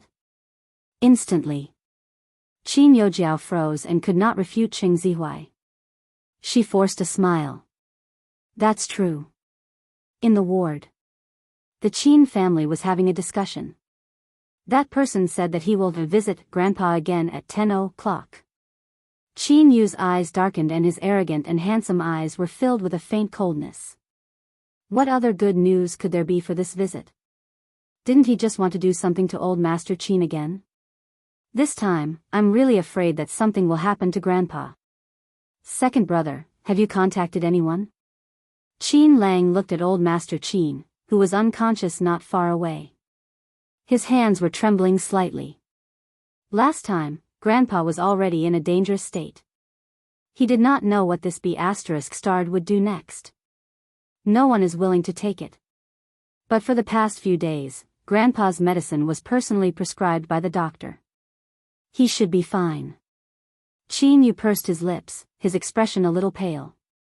This was a matter of life and death. Although many people wanted to take the Qin family's huge reward, they were also afraid that if something really happened to old Master Qin, not only would their reputation be ruined, but they would also be punished by the Qin family. After all, this matter had already blown up. Who didn't know how powerful this anti-fan was?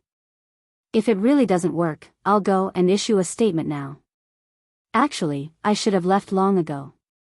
A mocking smile appeared on Qin Lang's lips. He picked up his phone again and prepared to publicly leave the industry. Qin Lang, he might not let you off even if you do this. Qin Yu held his hand and a trace of struggle flashed past his eyes. Actually, someone might be able to help us. Who? Qin Lang looked at him. Qing Zihuai. He's currently interviewing for the A.M. Computing Institute. Perhaps, he can help us get in touch. Qin Yu took a deep breath, his voice a little hoarse and his eyes filled with self-mockery and bitterness. In his previous life, their Qin family was ruined and no matter how they begged the Qing family, they could not get any help. He never thought that he would still have to beg the Qing family this time. At this moment, Qin Lang also fell into silence after hearing this. His eyes were red. Second brother, since I'm the one who caused this, I'll look for Cheng. Suddenly, a lazy and clear voice interrupted their conversation. Tell the people outside to stay away from my old man. Annoying. After Bei Yunj walked in, he didn't raise his head to look at any of them. Instead, he sat down next to the old man, crossed his legs lazily, and opened his laptop. Why are you here? A trace of surprise flashed past Qin Yu's eyes, before he fell into uneasiness. Would blame him? Did she think that not telling her about this meant that she didn't treat her as family? I miss old master. Bei Yunj glanced at the old man beside her. Seeing that the old man was sleeping as usual, she was relieved. A trace of coldness flashed through her eyes, and a faint smile appeared on her face. In this day and age, everyone was very bold. Bei Yunj hid the emotions in her eyes and leisurely reached out to cover old Master Qin with the blanket. "What are you doing here?" Mrs. Qin's tone was bad. Mr. Qin frowned and interrupted Mrs. Qin. "Gu is the most qualified to come. She's Dad's favorite child." "But what's the use of that? Did you hear what Bei Yunj said? She told Zihui to stay away from the old man." Mrs. Qin laughed coldly. Chapter 148. Even if father is so good to Bei Yunj doesn't care about father's safety. "Mother." The three of them interrupted Mrs. Qin at the same time, their voices filled with disapproval. This scene made Mrs. Qin's eyes widen in disbelief. Then, she sneered. "Great, now all of you are feeling sorry for Bei Yunj? But am I wrong? She can't compare to Jiao Jiao in anything and will only cause trouble for the Qin family." As soon as she finished speaking, the smile on Bei Yunj's lips did not change. She was still in a lazy posture. But at this moment, no one expected a weak voice to sound from the bedside. "Nonsense. No one can compare to my Gu. At the same time, even Bei Yunj paused. Mrs. Qin and the rest turned to look at old master. "Father, you're awake." Mrs. Qin's expression was a little bad. "I heard everything you said just now. I just couldn't open my eyes." The old master's tone was still very weak. His face was pale, but his expression was cold. "Go out. I have something to say to Gu. Father." Mrs. Qin was a little indignant. "Qin Ting, if you can't manage your wife well, take her with you." The old master looked at Mr. Qin, clearly angry. This time, Mrs. Qin had criticized Bei Yunj in front of the old master. It was obvious that she had violated the old master's taboo. Mrs. Qin's face was pale. In the end, she was still taken away by Mr. Qin. Qin Yu and Qin Lang also left consciously. "Gu, it's Grandpa's fault. I didn't take good care of you." The old master reached out with a trembling hand, grabbed the back of Bei Yunj's hand, and patted it gently. "Why are you saying this?" Bei Yunj couldn't help but laugh. "I can't be bothered with your parents." The old master's eyes turned red and he muttered to himself, "I've never done anything bad in my life. I don't know why my Gu has to suffer such grievances. Grandpa, don't feel wronged." Bei Yunj sensed the change in his grandfather's emotions and immediately comforted him. "Grandpa has already signed the agreement. After Grandpa leaves, other than leaving the company to your big brother to manage, my Gu will take 2/3 of the family assets. The rest will be divided among the 3 brats. Grandpa is worried that they will treat you well. Grandpa doesn't trust them. I only trust Gu. This time, Bei Yunj could tell that Grandpa Sheng was secretly leaving her an inheritance. "Grandpa." Bei Yunj suddenly said. "What happened?" "I'll make some porridge for you. Are you hungry?" The old man said. "Why are you eating porridge? I'm talking to you about something serious." Bei Yunj nodded obediently. "Then you can continue to sleep. I'll peel an apple." The old man took a deep breath. If it was his grandson, he would have been beaten up. But it just had to be his most beloved granddaughter. Suddenly, Bei Yunj was peeling an apple when her phone rang. "Brother? When are you coming back?" Huashida's low and magnetic voice sounded. 10:30 at the latest. "Brother, just leave the door open for me." Bei Yunj simply put the phone aside and turned on the speaker. She continued to peel the apple. However, she did not notice that the old master had been staring at her. "Where is she now?" the man asked. "She's with my grandfather, accompanying him." Hearing Bei Yunj's words, Huashidu, who was in the office, raised his light-colored eyes. "Grandpa, what happened?" When Bei Yunj heard this, she happened to glance at the old master. Chapter 149. The old master was speechless. These words were completely treating him like a child. "You don't want to eat porridge?" Hearing this, Huashidu's thin red lips curled up. At this moment, the old master, who had fallen silent, felt that his dignity had been ruined because of his granddaughter. "Okay. Brother, I'll coax her first. We'll talk when we get back. Give me a call when you're almost back." Huashidu glanced at the remaining documents. After he was done, he could go and fetch the little girl home. "Okay." After hanging up the phone, Bei Yunj took a bite of the apple and felt the old master's resentful gaze again. "Do you like Mr. Hua a lot?" "Yes, I like him a lot." Bei Yunj did not hesitate. She continued to bite the apple and opened her laptop. This time, the old man didn't know where he got the strength from, but he suddenly got up and closed her computer. Bei Yunj was speechless. You're still young. You don't have to think about these things now." At the mention of his grandson-in-law, the old master suddenly became energetic. "Grandpa, I'm scared of you. Lie down quickly." Bei Yunj's beautiful eyes moved. She laughed again and helped him lie down. "I like Brother Shidu, just like how I like Grandpa."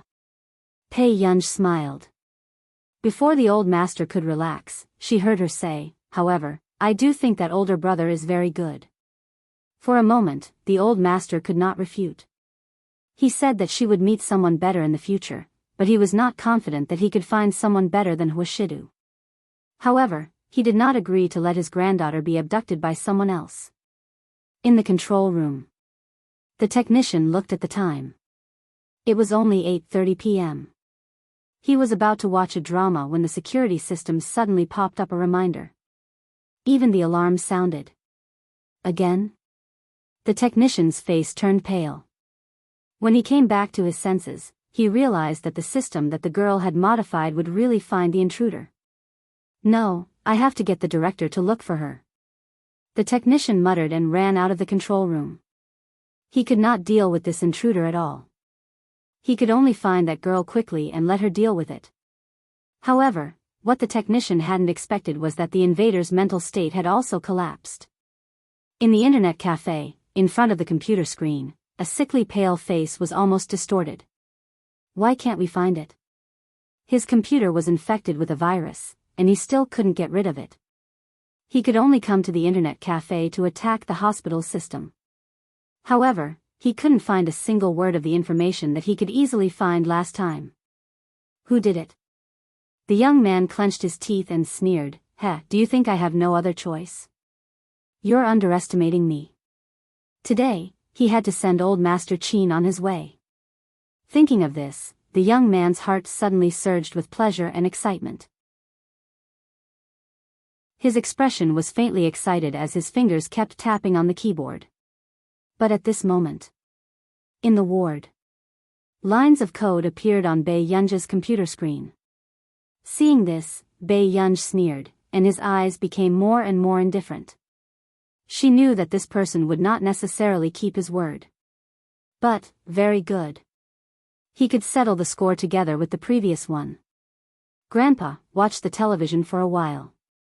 Bei Yunj sat by the window, her eyes bright and unruly. At the same time, she was controlling the computer. Chapter 150. The young man originally wanted to use the equipment in the hospital ward to interfere with old Master Qin's treatment and monitoring. However, the more he hacked into it, the more he felt that it was strange. What was going on? Although he had hacked into another system, it was not to the extent that he could do it unimpeded. No. This situation was too smooth. Immediately, the young man inexplicably recalled the person who had hacked into Bei Yunj's computer in the afternoon, and his scalp went numb. Impossible. It's an illusion. How capable can a daughter who hasn't been valued for more than 10 years be? The young man comforted himself. It was because he was careless that someone had taken advantage of the opportunity to get the virus into his computer. How old was the daughter of the Qin family, who was treated as a joke? She might not even have graduated from high school. How could she have done it?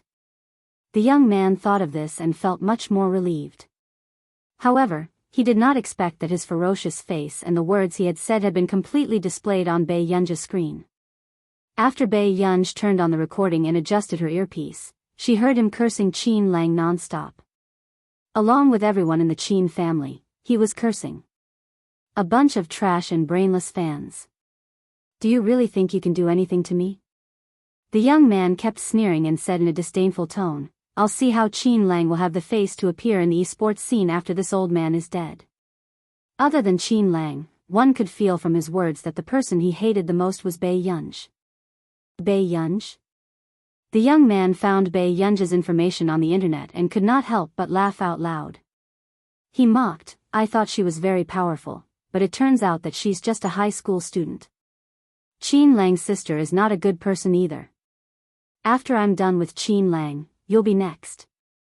This was the first time Bai Yunji had heard someone talk so much to himself. In less than 3 minutes, all the evidence was gathered. There was no difficulty at all.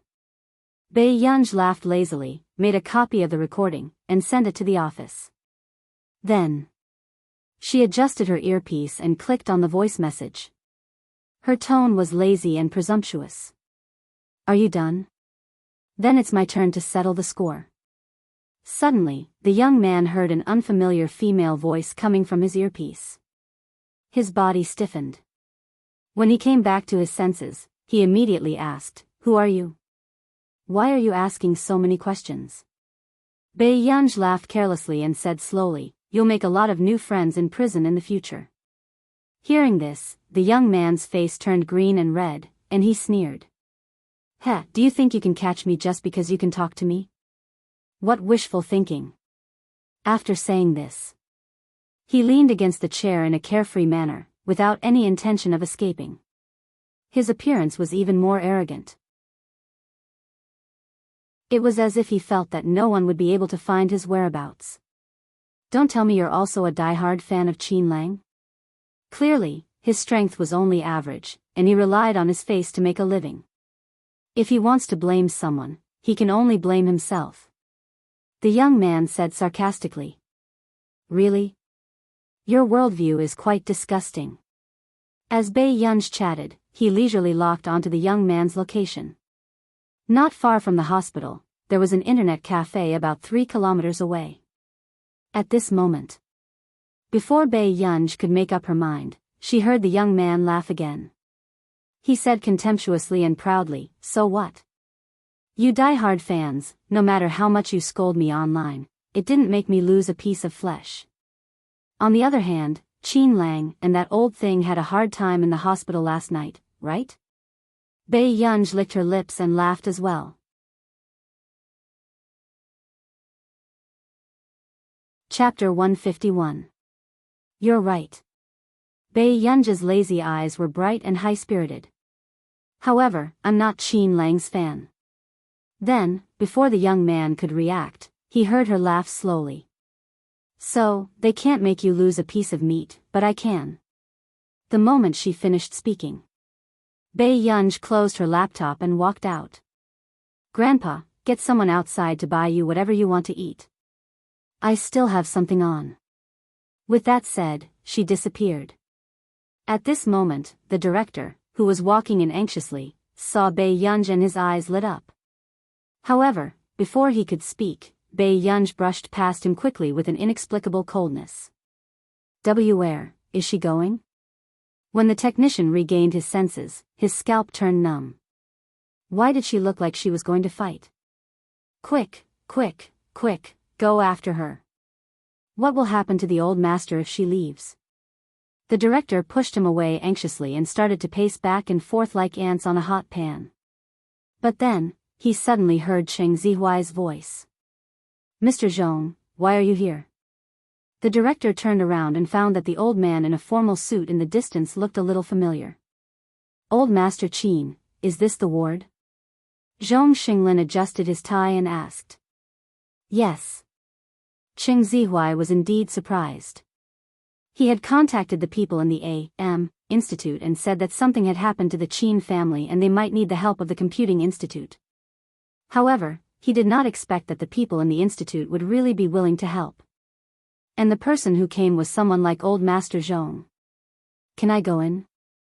Zhong Xinglin was a little uneasy. The young man beside him almost rolled his eyes. This was Miss Pei's grandfather, not that big shot's grandfather back then. Was Old Master Zhong muddle-headed? Of course. Mrs. Qin, who had been standing beside him, was also full of smiles. You must be Old Master Zhong Xinglin? I really didn't expect you to come and see my father-in-law. I really have to thank Zihuai for all of this. Similarly, Mrs. Qin also looked at Qin Yu and the rest with a confident smile. So what if Old Master Qin dotes on Bei Yunj? But if it weren't for Jiao Jiao, would Qing Zihuai have been able to put in a good word for them and invite Mr. Zhong Xinglin? What? Zhong Xinglin frowned and said bluntly, I'm here because of Miss Pei. In an instant, Mrs. Qin's smile froze and Qin Youjiao's sweet expression almost fell. Qing Zihuai's entire body froze as he suddenly raised his head to look at Zhong Xinglin. His handsome face was ashen. Did Mr. Zhong come for Bei Yunj? He was the #1 computer expert in the country. Usually, other than in the news, he could only be seen. At other times, even wealthy families like them would not be able to establish a relationship with someone like Elder Zhong. After all, this was a person under the protection of the country. Even abroad, many big countries wanted to poach Old Master Zhong. You? Are you joking? Mrs. Qin forced herself to ask. Zhong Xinglin glanced at Mrs. Qin unhappily. She was the matriarch of a wealthy family after all. Why didn't she think before speaking? I heard that something happened to Miss Pei's family, so I specially came to visit. Zhong Xinglin said expressionlessly, I wonder if Miss Pei is here. This time, Mrs. Qin's heart turned cold and she took 2 steps back unconsciously. How was that possible? How did Bei Yunj know someone like Old Master Zhong? She's not here. Chapter 152. Mrs. Qin added, she's already gone. The Qin family is nothing to her. It's Old Master's fortune that she came to see him. Mom. Qin Yu and Qin Lang's eyes turned cold as they interrupted her almost in unison. How could they not hear the sarcasm in Mrs. Qin's words? She was almost telling everyone that Bei Yunj was an unfilial ingrate. Elder Zhong, actually, Qin Yu was about to explain when he was interrupted by Zhong Xinglin. He chuckled. It's indeed your Qin family's fortune to have her. Instantly, everyone fell silent. They even suspected that Zhong Xinglin was saying this on purpose to insult Mrs. Qin.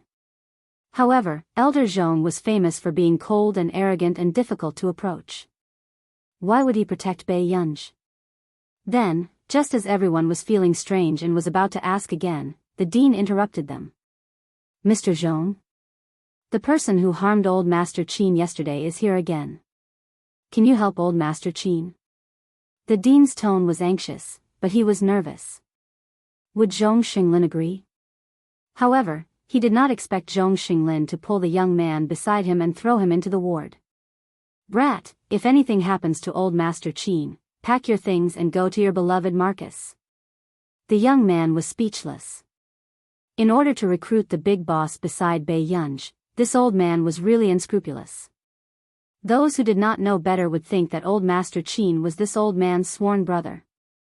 The young man was indignant, but he could only go to the nearby office reluctantly and start to check if there were any intruders. However, a few minutes later, he slammed his earphones down. This F*King security system is almost better than the security system we have. Let me see it. Let me see who can hack in.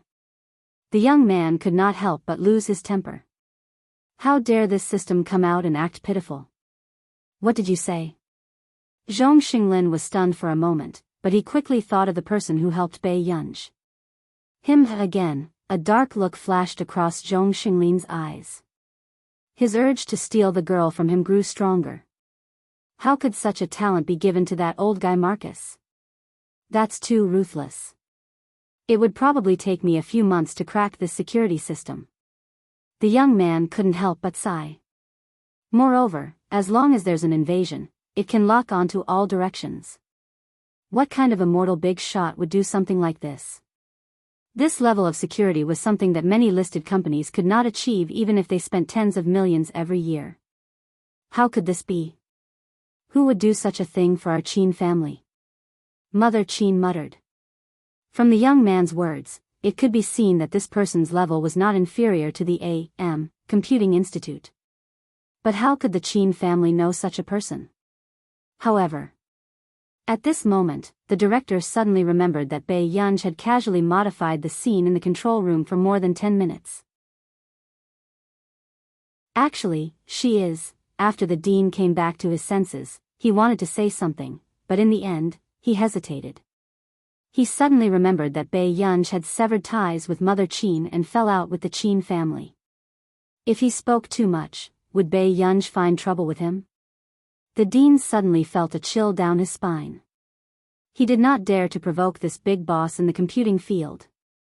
Speak less and you'll be safe. Who is it?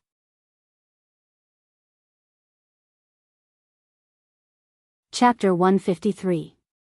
Actually, it doesn't matter who she is. The director pretended not to see Zhong Xinglin's gaze and forced a smile. A few seconds later. As expected, Zhong Xinglin smiled, but it made people's hair stand on end. That's right. You've created a system that's worth more than tens of millions. You've got nothing to lose. I haven't gotten anything yet. When the director heard this, his legs almost went weak. The young man was speechless. It was starting. He was starting again. At this moment. He really suspected that when Zhong Xinglin found that big shot, he might even be willing to sell the A.M. Computing Institute to support that big shot. After that. Just as the atmosphere was at its most tense, Zhong Xinglin suddenly laughed. However, I seem to know who this person is. At this point, Zhong Xinglin glanced at the Qin family meaningfully. In the end, his gaze stopped on Mother Qin and he looked away. Some blessings are indeed bestowed by the heavens. However, there will always be people who don't know how to appreciate it and dare to push everything away. With that said, Zhong Xinglin sneered and couldn't be bothered to continue. Whether the Qin family had the fortune to rise to the top in one step depended on whether they had brains. After all, this was Bai Yunj's family matter. Zhong Xinglin was tactful and knew that he shouldn't interfere at this time. Otherwise, if he did anything unnecessary, it would be annoying. At the thought of this, Zhong Xinglin was in a good mood. He felt that the day when he could poach her was not far away. Alright, let's go and see old Master Qin. Bai Yunj was willing to come to the hospital to help change the system. This meant that old Master Qin had a high status in her heart. At the thought of this, Zhong Xinglin felt inexplicably jealous. Why didn't he have a biological granddaughter like Bai Yunj? Bai Yunj was only 19 years old. She already had such a level. In the future, when she grew up, would there be any room for others to surpass her? Zhong Xinglin felt a lingering fear. He felt that it was a good thing that he had discovered Bai Yunj's existence in time. Otherwise, wouldn't our nation have benefited? At the internet cafe. The young man walked out with an unpleasant expression. He had been busy for 2 hours tonight, but he hadn't accomplished anything. Thinking of this, the young man's expression darkened and he gnashed his teeth. Who is it that's ruining my plans? If he found out, he would never let that person off. The young man took a deep breath and decided to wait for the next opportunity. Since no one could find him, he would always have a chance to kill Qin Lang's family. You want to catch me? Why don't you take a look at yourself? The young man picked up the pebble beside his feet, looking vile and arrogant. But who would have thought that a soft chuckle could be heard not far away? You're pretty arrogant, aren't you? In an instant, the young man's body stiffened and chilled. He subconsciously raised his head to look. Under the streetlight, a girl with lazy and bright eyes was leaning lazily against the wall. Her gaze was wanton and playful. "Who are you?" The young man felt that he looked familiar, but he couldn't recall who he was. But soon, Bei Yunj made him remember. She took a few steps forward. Before the young man could react, she suddenly grabbed his collar and yanked. He had no choice but to bend down and look into the pair of beautiful and cold eyes in front of him. "I really can't bear to send you in just like that." She reached out again and patted his face gently, but the chill rose from his tailbone to the back of his head. "So, aren't I here to settle the score with you first?" Suddenly, the young man recognized this familiar voice and this face.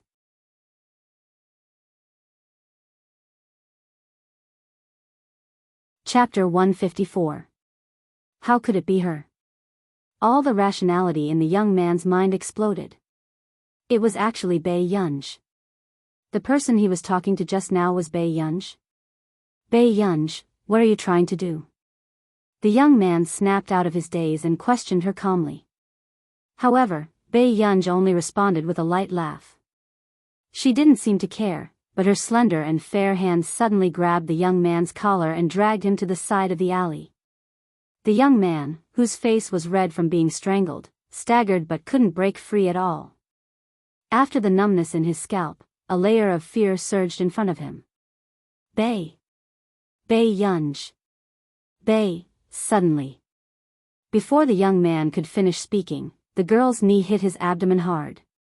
"Ah!" The young man howled in pain and his entire body bent over, trembling.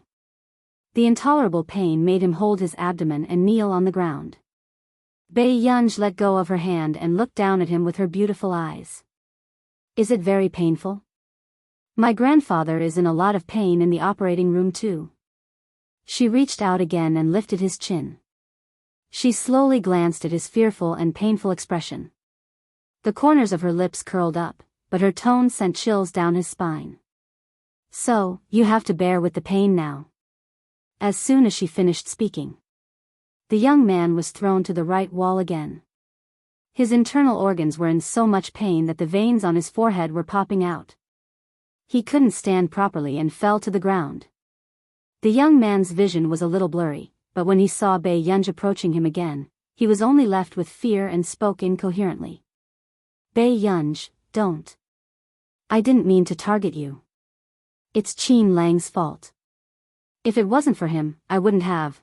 Before the young man could finish speaking, the left side of his face was punched hard again, and the crisp sound of bones cracking could be heard. "Are you trying to reason with me at a time like this?" Bei Yunj moved her wrist and sneered again, but her eyes were cold. Last night, if something had really happened to the old man, she couldn't guarantee that this person would still be alive to be sent to the police station. Bei Yunj glanced at the young man lying on the ground, then looked at the time and smiled lazily. "There's still more than half an hour. Let's continue to settle our accounts." "Bei Yunj, I was wrong. I know I was wrong. You let me go." "Ah!" A sharp and tragic howl rang out, making one's scalp go numb in the night. Half an hour later. In the depths of the alley, the person lying on the ground was almost unrecognizable. He looked like he was on his last breath. The filthy blood on the ground meandered, making people want to scream at the sight of it. But at this moment. As for the girl beside him, there was no change in her beautiful face. Only the blood on her hand was dripping down drop by drop. Hence, this was the scene that the first person who accidentally bumped into them saw. Yu Manran was wearing a mask and sunglasses. When she heard the screams, she couldn't help but walk over. But she didn't expect to meet Bei Yunj here. "Miss Pei?" Yu Manran almost dropped the phone she was holding. The thought of calling the police immediately disappeared. However, when Bei Yunj turned around and looked at her, Yu Manran realized how cold Bei Yunj's gaze was. Even her usual laziness was nowhere to be seen. "Miss Pei, how did you?" Yu Manran was about to ask when she heard the sound of the police car. She was instantly flustered.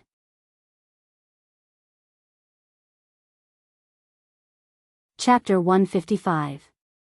I know. Bei Yunj slowly wiped the blood off her hands.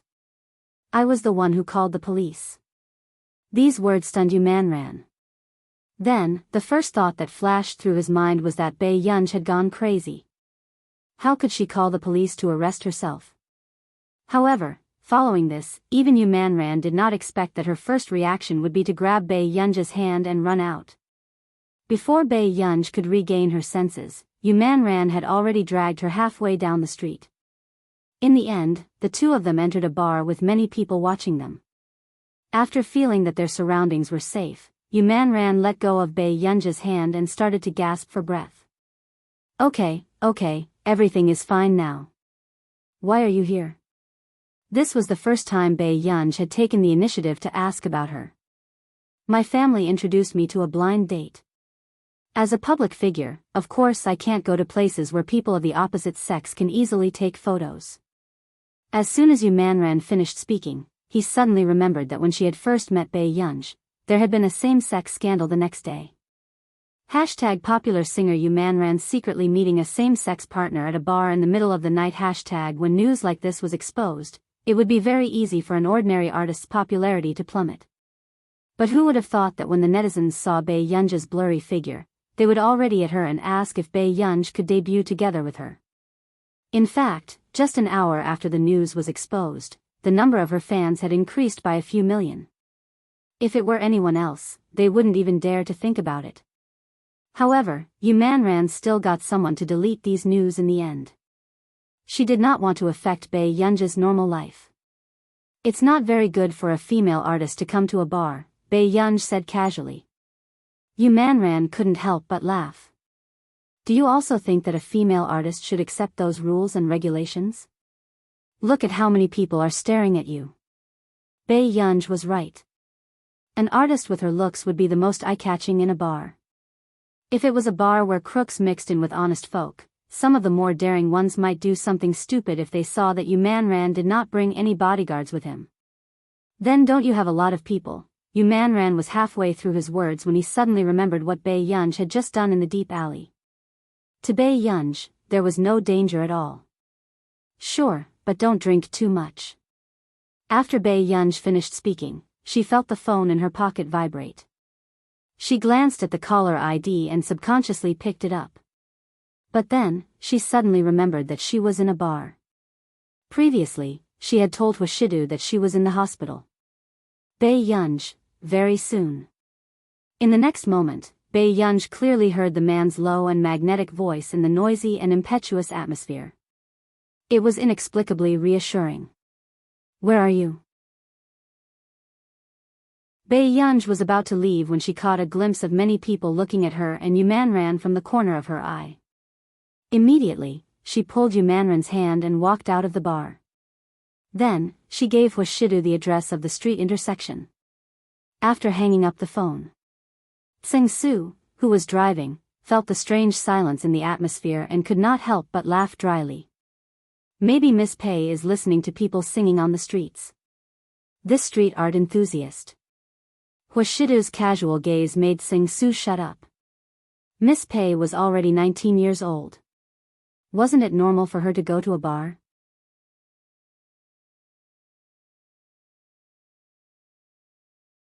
Chapter 156. After feeling the surrounding atmosphere turn even colder, Tseng-su only dared to minimize his presence. Master Du wouldn't go over to teach her a lesson, right? Tseng-su was silently worried for Bei Yunj. At this moment, Bei Yunj asked Yu Manran to call her manager. After about 10 minutes, the manager got out of the car anxiously. I say, ancestor, can't you be a little more obedient? Why did you suddenly come to such a place? With that said, the manager finally noticed Bei Yunj beside her. Then, before Yu Manran could introduce her, the manager's eyes suddenly lit up. You're Man's rumored boyfriend? She was rich. Wasn't Man's rumored boyfriend too good-looking? If she was in the entertainment industry, she would definitely become popular. Bei Yunj glanced at the manager, then at Yu Manran. Yunj, it was that time when our bar was photographed and the paparazzi posted it online. However, I suppressed the news that day. Yu Manran explained, afraid that Bei Yunj would misunderstand. You can leave. Bei Yunj nodded, not too bothered. Yunj, are you angry? Yu Manran was a little careful. No. Bei Yunj seemed to have recalled something. She smirked and reached out lazily to tidy Yu Manran's hair. Let's go. Yu Manran's face inexplicably heated up. He nodded and his voice became softer. Okay, then I'll get going first. Seeing this scene, the manager almost wondered if this was still Yu Manran. She could still see Sister Man blushing. However, until they got into the car. The manager suddenly remembered. Wait a minute, what's the name of the person who composed the song for you? It's her. Isn't she pretty? The manager was speechless. For a moment, she didn't know if she should poach someone to compose a song or debut. Don't think about it. She doesn't like the entertainment industry. However, if she's willing, I'll definitely do everything I can to help her reach the top. But she may not need it. Yu Manran's fangirl look made the manager's eyelids twitch. She was a popular B-lister after all. Had she lost all her pride as a female celebrity? On the streets. It was quiet all around. Bei Yunj leaned against the lamppost and took the initiative to open the headlines, which she rarely did. Sure enough, she saw the entry #Qin Lang's anti-fans arrested #. The comments section was also filled with heated discussions. This kind of rampant lawless person who uses technology should be jailed for a few more years. Grin, although. But I heard that when this person was captured, his breathing was almost broken. The first thing the investigators did was not to bring him back to the police station but to the hospital. Ha ha ha ha, who did it? How ruthless. However, this person probably didn't expect that he would have to go to the hospital again after he was admitted to the hospital. Although my heart aches a little, I still want to say that the heavenly Tao is good at reincarnation. If Grandpa Qin hadn't been so lucky, he might have been dead by now. Smile, it's good that you caught him. I hope you can bring him to the psychiatrist. Perhaps it was because the anti-fans were caught too quickly that many people on the internet could not help but sigh at the efficiency of the police station. But in fact, they were also investigating who sent them the anonymous message. They gave them all the evidence and location. Such a person was either one of the few people from the A.M. Computing Institute or some hidden big shot. However,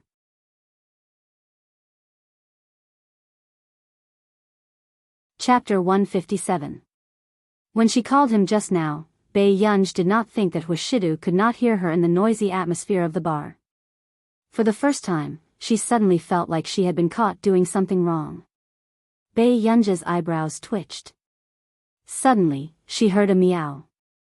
In the blink of an eye, she saw a little orange cat sitting on the street, looking pitiful.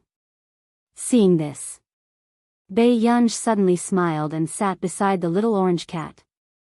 She rested her chin on one hand and sat by the roadside. They both looked pitiful. The little orange cat probably did not expect that someone would imitate it and pretend to be pitiful. It was instantly furious. It howled and ran away with its tail wagging. How petty. Bei Yunj laughed lazily. However, she was thinking in her heart that when Huashidu saw her sitting here later, he probably would not teach her a lesson on the street, right? Bei Yunj, who had always been very experienced and was very good at manipulating the psychology of elders, could also tell that Huashidu was not that easy to coax. Unknowingly, Bei Yunj did not notice that a car had stopped not far away. Someone also walked over. A handsome and arrogant man was dressed in a well-ironed black suit. His facial features were well-defined and his aura was ascetic. However, the corners of his eyes were curled up and inexplicably seductive.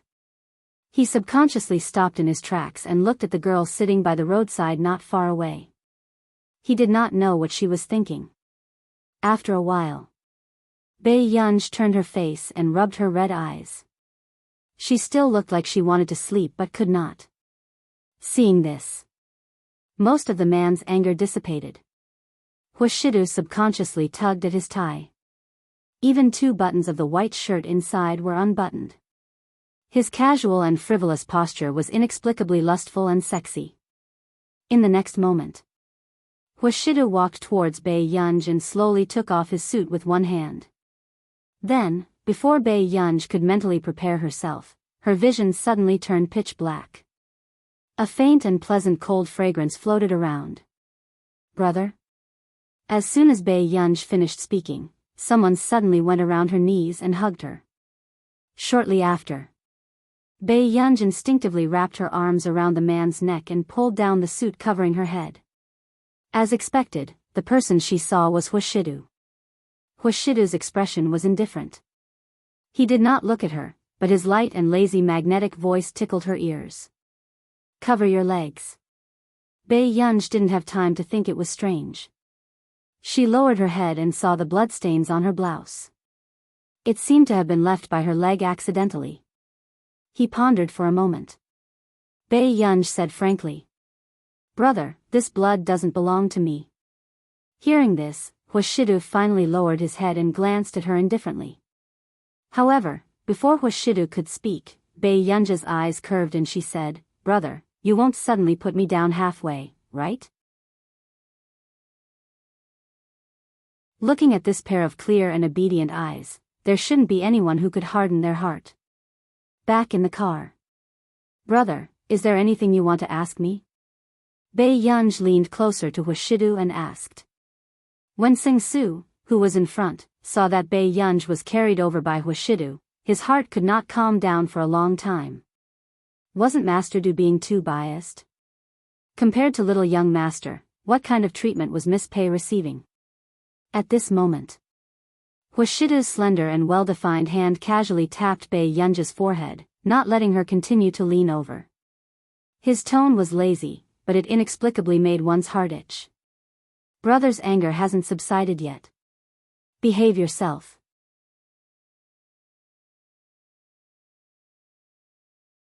Chapter 158. Bae Yunj looked up with her clear eyes and suddenly curled up her beautiful eyes. She rubbed her head against his cold fingers. Her clear voice made one's heart itch. "Don't, Brother Shidu." For a moment, the man's fingertips trembled slightly. His eyes were so dark that they could not be seen clearly.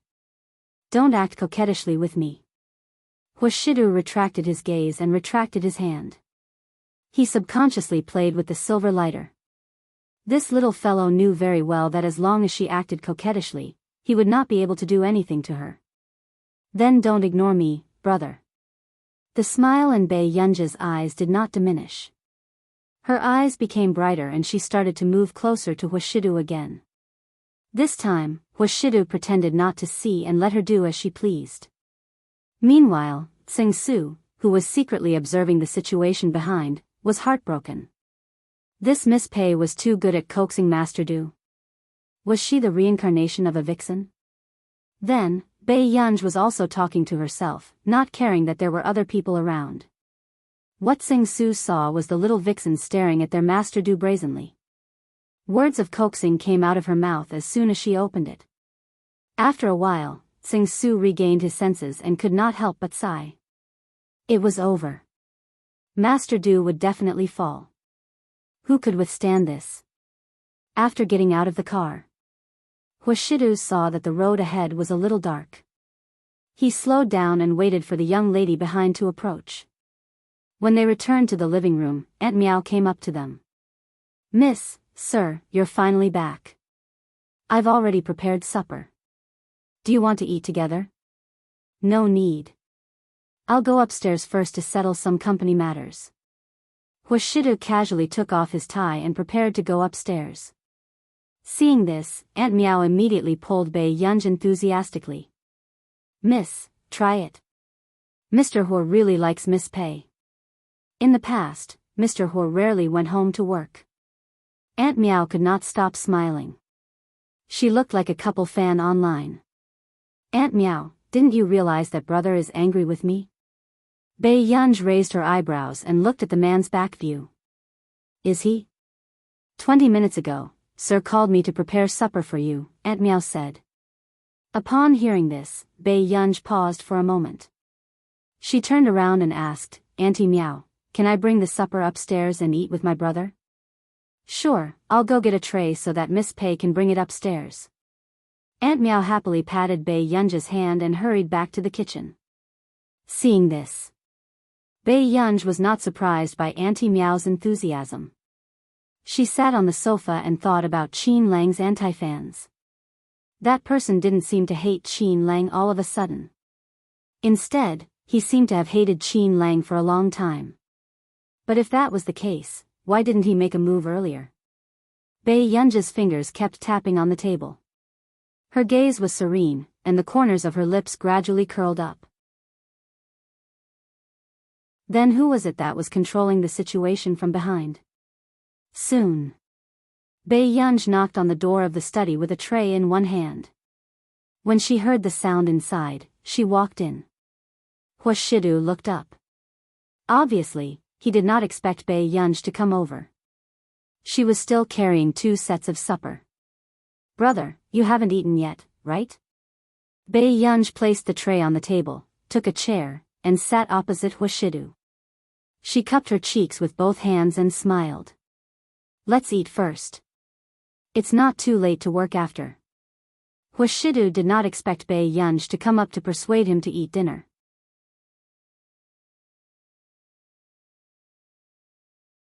Chapter 159. The little girl still had some conscience. Hua Shidu put down his pen and looked at Bei Yunj. Is the bar fun? Hua Shidu asked in a light tone. Not really.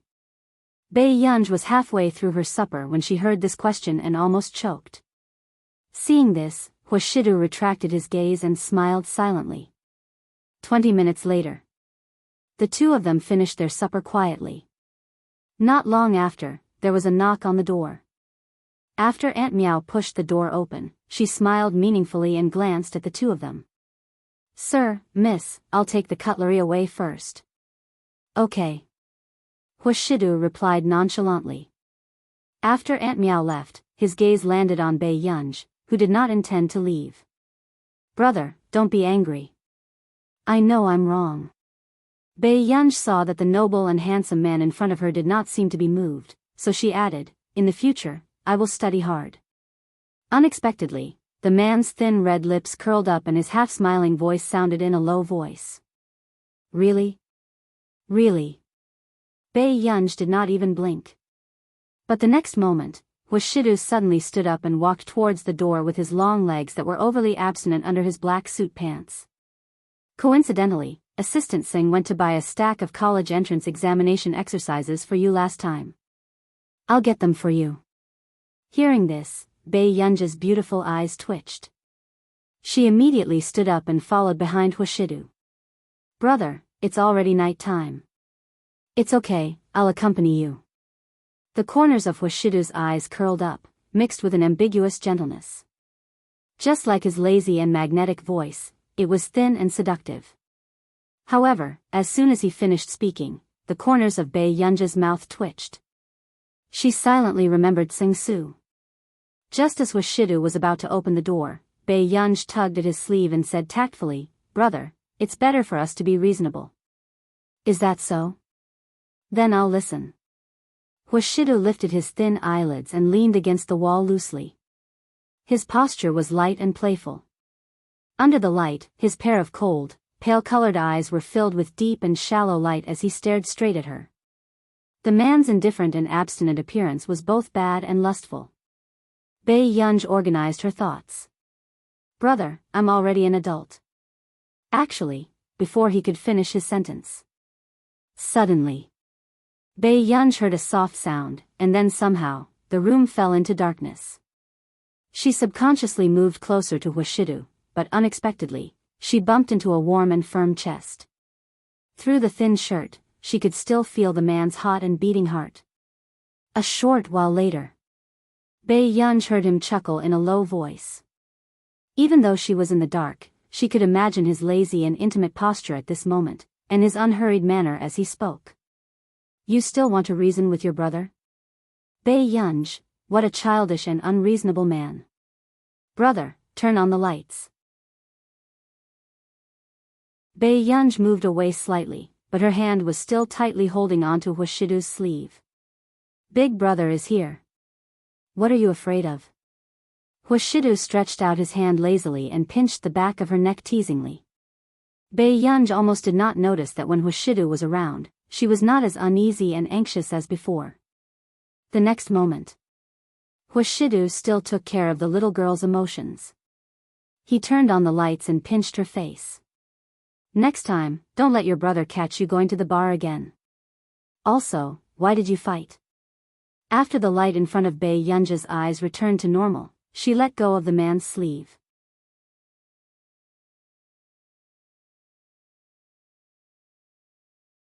Chapter 160.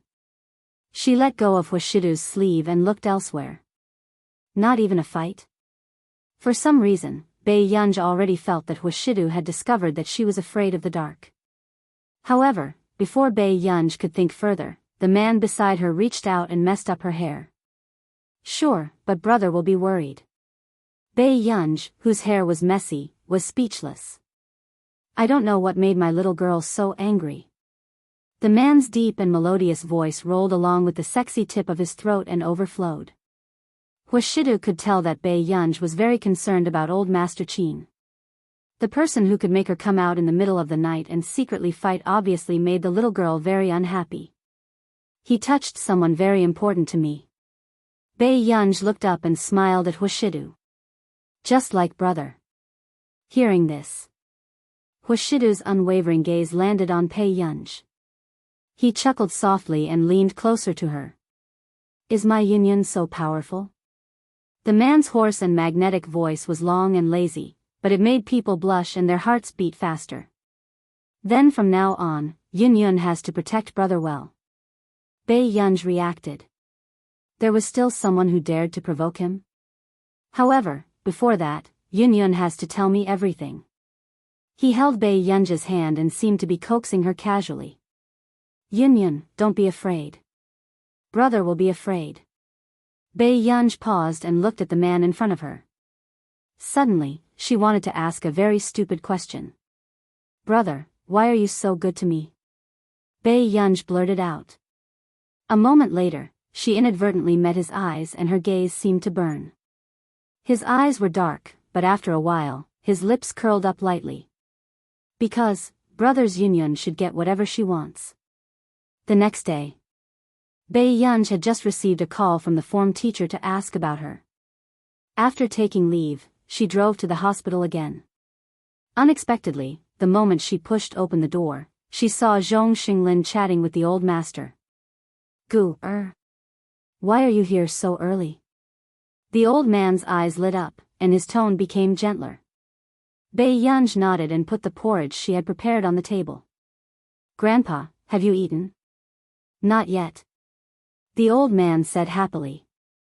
When Zhong Xinglin heard that, he silently glanced at the porridge box that the old man had thrown away in the trash can.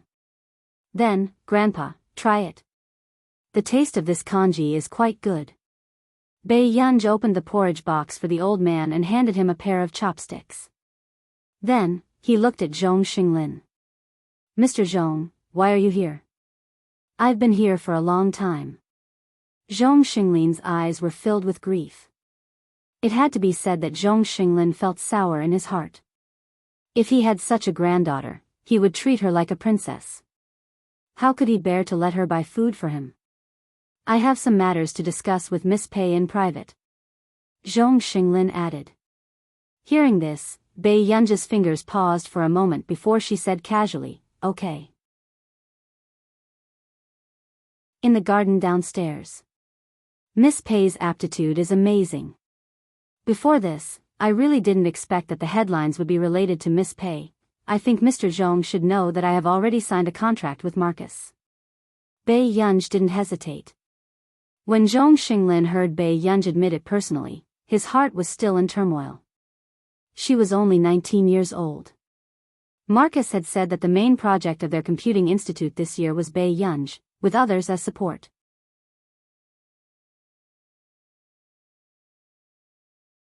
Chapter 161. After Zhong Xinglin came back to his senses, he quickly smiled again. Obviously, he had come prepared this time. Miss Pei, don't you like the research institute in our country? Zhong Xinglin asked with a smile. The spirit of the contract. The corners of Pei Yunja's lips curled up as she turned to look at him, her eyes bright. Actually, I also considered the A.M. Computing Institute back then. However, I don't meet the conditions of your institute. Hearing this, Zhong Xinglin was stunned for a moment. He quickly remembered the recruitment requirements of the A.M. Computing Institute. The first rule was that they only recruited undergraduate students and above, but no one expected a high school student to be so capable. Miss Pei, Zhong Xinglin choked for a moment. Bei Yunj couldn't help but laugh. It's quite normal. All the computing institutes in the country are like this. Zhong Xinglin heaved a sigh of relief when he heard this. Fortunately, Bei Yunj wasn't angry because of this. In fact, Bei Yunj also understood that if it wasn't for Mother Pei in her previous life, she wouldn't have been able to work at the research institute at the age of 12. That's not right. Zhong Xinglin suddenly reacted. Marcus and the others only recruit undergraduate students and above. Why did you hack into their institute and not ours? Their salary is high, Bei Yunj said frankly. Zhong Xinglin was speechless. That made sense. All the current members of Marcus's Computing Institute who had been employed for more than 2 years could apply for a seaside villa in our nation. However, according to Marcus's bragging in the group last time, Bei Yunj was already teaching interns. In that case, Bei Yunj was already qualified to apply. No. He couldn't let Bei Yunj have the idea of emigrating. But Miss Pei still has her studies to complete in the country. She shouldn't be planning to go abroad in the next few years, right? Zhong Xinglin smiled and said, if that's the case, it's actually not convenient for Miss Pei to sign with Marcus and the others. Bei Yunj raised his eyebrows and asked, what do you mean, Elder Zhong? Why don't you be A.M.'s foreign aide? Zhong Xinglin smiled. Since he could not poach her directly, he would wait for an opportunity to build a good relationship with Bei Yunj first. Foreign aide? Bei Yunj asked. Miss Pei doesn't have to sign a contract with A.M., but she can enter and leave our place at will and use any of our facilities. Zhong Xinglin chuckled. Miss Pei, you don't like to be disturbed, do you? But that won't do you any good, Elder Zhong. Who said that? Zhong Xinglin laughed and said, Miss Pei shouldn't have signed a long-term contract with Marcus, right? Actually, I don't have any other intentions. I just hope that Miss Pei will consider A.M. after her contract expires. Of course, if Miss Pei still doesn't like it, you can still continue to be our foreign aid member. Thank you. If Elder Zhong needs me, feel free to let me know. Bei Yunj didn't hesitate and smiled. She did need an atmosphere to immerse herself in, but it was obviously not enough at home. A.M. was indeed her best choice. Then it's settled. Zhong Xinglin couldn't stop smiling when he heard this.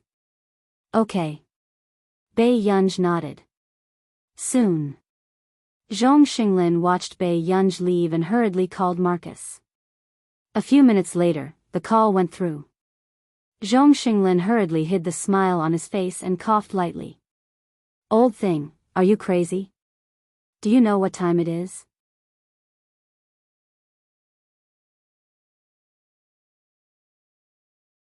Chapter 162.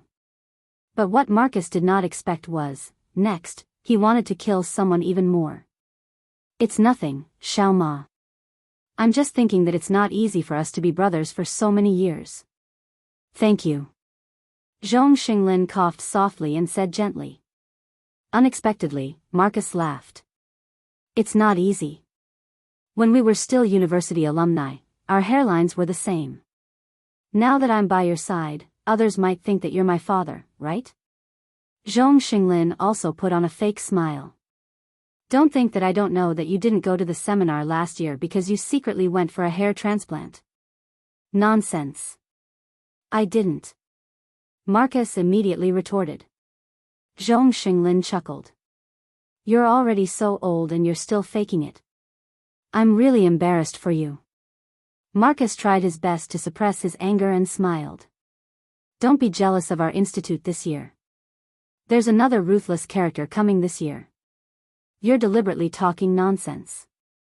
Wait, Marcus, I almost forgot to tell you something. What? Marcus suddenly had a bad premonition. Your new member, right? I'll take good care of her for you. All the members of A.M. will take good care of her, Zhong Xinglin said considerately. What? Tell me clearly. Does our member need you to take care of her? Marcus was instantly jolted awake when he heard this. Damn, I've already told Bei Yunj that she doesn't need to sign any contract. Our institute will let her use it for free. You don't have to be polite. Your member is my member. We're all family, Zhong Xinglin comforted him. Who's family with an old man like you? Zhong Xinglin, don't you have any shame? Marcus gritted his teeth. In the end, he still couldn't guard against the old fox. All right, I'm hanging up. Good night, Marcus. Zhong Xinglin hung up the phone with a smile. He felt refreshed. Who asked him to show off every day? He had finally vented his anger today. However, Marcus, on the other hand, was no longer sleepy. He wished he could buy a plane ticket right now to murder Zhong Xinglin. Good man, just you wait. Don't think that I can't deal with you just because you're hiding in country A. Marcus quickly got out of bed and opened his mailbox. When he saw the report in country A and Zhong Xinglin's name, he immediately replied to the email. After doing all this, Marcus beamed with joy. Surnamed Zhong, pray that you can survive the next month. Until the next day. When Bei Yunj returned to school, she found out that something had happened to her again yesterday. Early in the morning, the head of teaching was waiting for her in class. Bei Yunj, you have the right to not work hard. But as a high school student, you should abide by the school rules. You're not here to ruin Hengda's reputation. The dean's face darkened. When Bei Yunj heard this, he lazily glanced at Chu Zhixing and raised his eyebrows. He was asking him what was going on. Chu Zhixing stood up. Director, Bei Yunj is not that kind of student. She's not in puppy love. Hearing this, Bei Yunj couldn't help but chuckle. She was a little surprised. She didn't expect that this phrase would be related to her now. You think that's true just because you say so? After school on Thursday, we'll meet at the pavilion at the back of the school at 6:30 p.m. This is written clearly. Who else could have framed her? Bei Yunj raised his eyelids and casually tore off the letter. Pei Yun.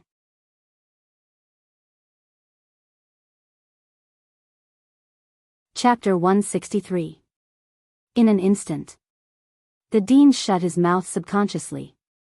The chill on his back did not go away for a long time. How could a student have such a terrifying gaze? Sure enough, she was not a good student in the past. Did you find this letter in my seat? Bei Yunj looked at Chu Zhixing. Chu Zhixing's expression was ugly, but he could only nod. At noon yesterday, the dean seemed to have received an anonymous report that someone in Class 7 was in a relationship. Later, when the dean came to Class 7 to lecture them, the Chinese class representative in the class happened to be collecting homework. As for the letter, it came from Bei Yunj's homework. Everyone saw it with their own eyes. Teacher, this was found in my seat. Is it mine? Bei Yunj asked carelessly in return. What else could it be? The dean's expression was not very good.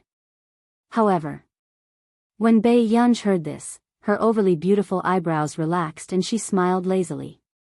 She casually sat in her seat and suddenly took out stacks of love letters from her drawer. There were 3 stacks in total, which could fill half of the drawer. Teacher, which one are you talking about? For a moment, the atmosphere fell into a strange silence. Bei Yunj lazily pulled off her gray tie, looking bright and high-spirited. Every frown and smile of hers was charming. The dean's face was so dark that it could drip ink. Obviously, he did not expect Bei Yunj to be in such a situation.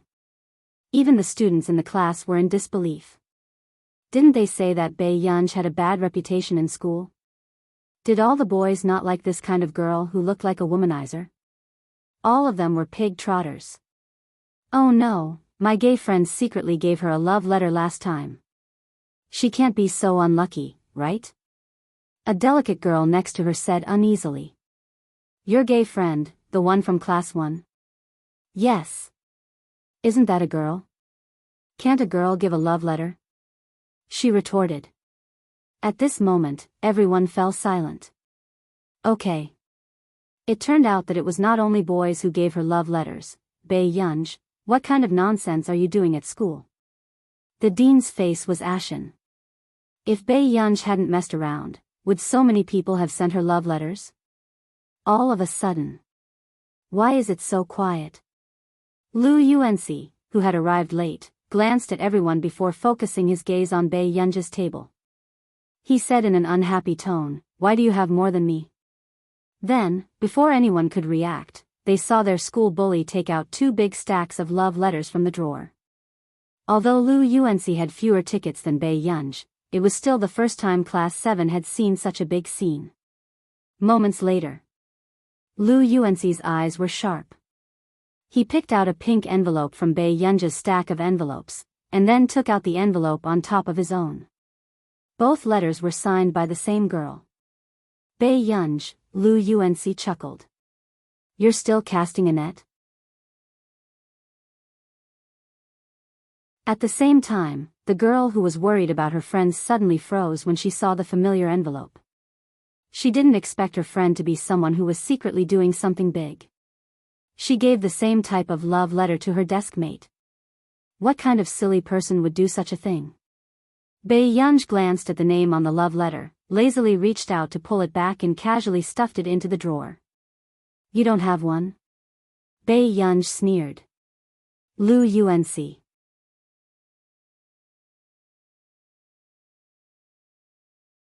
Chapter 164.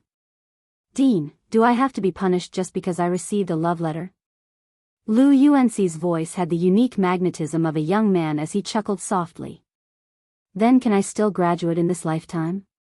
Hearing this, the people in the class did not dare to laugh too loudly, but the dean's face was livid. He glanced at Bei Yunj and Lu Yuanci darkly. Both of you, come to my office. With that said, the dean left class 7. However, if this was in the past, Lu Yuanci would never go over. But now, seeing Bei Yunj walk out, he could only follow her.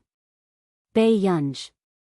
In the long corridor, Lu Yuanci shouted from behind. What's wrong? Bei Yunj asked. Qin Youjiao, has she harmed you before? Lu Yuanci asked. Hearing this, Bei Yunj turned around and chuckled softly. You're asking me? I'll believe you if you say it. Lu Yuanci looked at her calmly. Before this, he had always thought that this was a trivial matter between girls. However, ever since Mrs. Qin came to school and caused a ruckus, he realized that he was wrong. Bei Yunj was surprised. She looked at Lu Yuanci. Don't you like Qin Youjiao? Lu Yuanci furrowed his eyebrows. It's admiration, okay? You're my desk mate, I know you better. If she... Student Lu, do you remember the last time Qin Youjiao came to school with a bandage on her arm? Bei Yunj's eyes curved into crescents, looking wild and playful. I did it. With that said, without waiting for Lu Yuanci to react, she walked towards the office. Bei Yunj had always been someone who did as she pleased and did not like to explain too much to others. In the original novel, Lu Yuanci had indeed fallen for Qin Youjiao, so Bei Yunj did not intend to make him believe anything. In the office, Bei Yunj had just arrived when she heard the dean call Mrs. Qin. However, the dean did not expect that the moment he mentioned Bei Yunj's name, Mrs. Qin would hang up the call very quickly without saying anything. At this moment, the dean's expression changed. However, Bei Yunj's form teacher rushed over.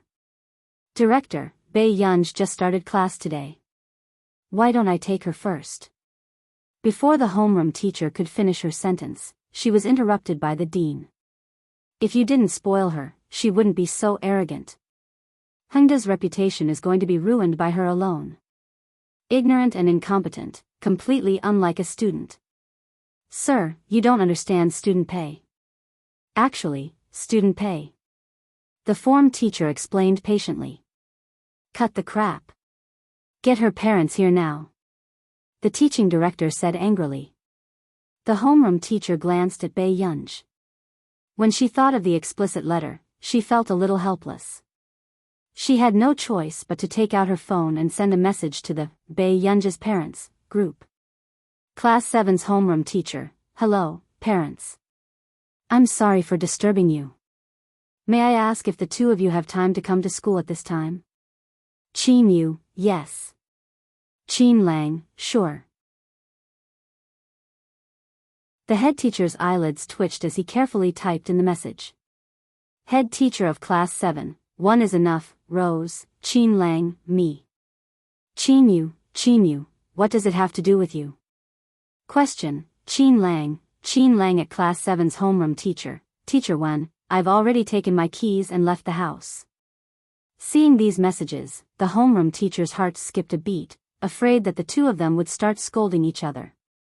But in the next moment, the homeroom teacher saw a message notification.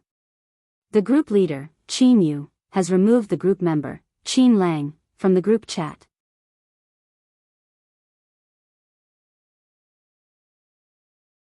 Chapter 165. Then, Qin Yu sent another message. Qin Yu, I'm ignorant. I've made a fool of myself in front of Teacher 1. Qin Yu, where is Gu? Qin Yu, flower for you. JPG, the form teacher's eyelids twitched, as if she had just finished watching a battle between wealthy families. With trembling hands, she sent Qin Yu the school building number. Soon. After Qin Lang realized that he had been removed from the group, he sent messages to Qin Yu crazily. Yes, are you human? Question, Qin Yu, pull him back. Did you hear that? Okay, Qin Yu. I'm going to expose your ugly face now and let your fans see what kind of dog they have become fans of. Smile, however, at this moment. Qin Yu had already gotten into the nanny van and went to Hengda High School with a clear conscience. Then, he glanced at the dozen or so messages sent by Qin Lang as if nothing had happened. His fingers moved lazily and he blocked the person directly. At the same time, Qin Lang, who was at the base, had just sent a message when he received a red exclamation mark. Qin Yu, this old B** starred, Hengda High School. Everyone gathered at the entrance of the office and discussed animatedly. How long had it been since she had transferred schools? They almost didn't know how many times Bei Yunja's parents had come to school. However, everyone was obviously watching the show. Ever since Mrs. Qin publicly cut ties with her, everyone finally knew that Bei Yunj was not an illegitimate daughter, but Mrs. Qin's biological daughter. They were really curious about the attitude of the parents of a wealthy young lady towards puppy love. Not far away, at the staircase, Qin Yojiao stood beside a girl who could barely be considered pretty. Don't worry, no one will suspect you. Will we really not be exposed? The girl's expression was empty as she muttered in fear. The information in the report letter can only prove that it's a girl from class 7. No one will think that it's you. But, Bei Yunj. The girl felt guilty. Qin Yojiao interrupted her with a smile. Think about it carefully. If you don't let Bei Yunj take the blame, they will still suspect you in the end. Do you still want this semester's scholarship? Hearing the last sentence, the girl's body stiffened, her face turned pale, and her clenched fists gradually loosened. I understand. She glanced at the half-closed office door and slowly began to convince herself. It's okay. Bei Yunj did not have a good reputation. She was the daughter of the Qin family. Someone would settle everything for her. This matter wouldn't cause any trouble at all. The girl's heart was still in a mess. However, when she saw Qin Yu walking down the stairs, her eyes lit up but quickly dimmed. An unknown emotion rose in her heart. Bei Yunj was really lucky. She was born with what others envied.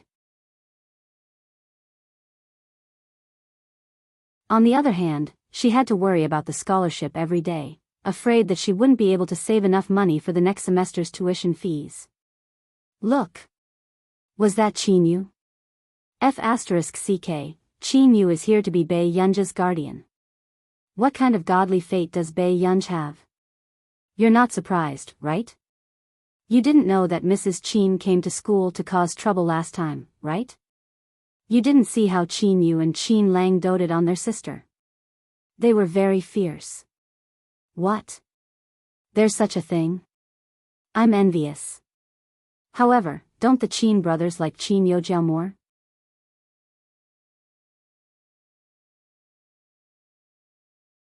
Chapter 166. That's true. Qin Yojiao is a proud girl. How can her parents be called over? Only Bei Yunj can get this treatment. Yeah, who doesn't like a smarter and more capable sister? Hearing these words, a dark look flashed past Qin Yojiao's eyes and she remembered Qin Yu's attitude towards her recently. Student Qin, I'll go over and take a look first. The girl did not notice Qin Yojiao's expression and only said, Okay, go ahead. Qin Yojiao smiled, but after the girl left, the smile on her face immediately disappeared. Bei Yunj, you're really capable.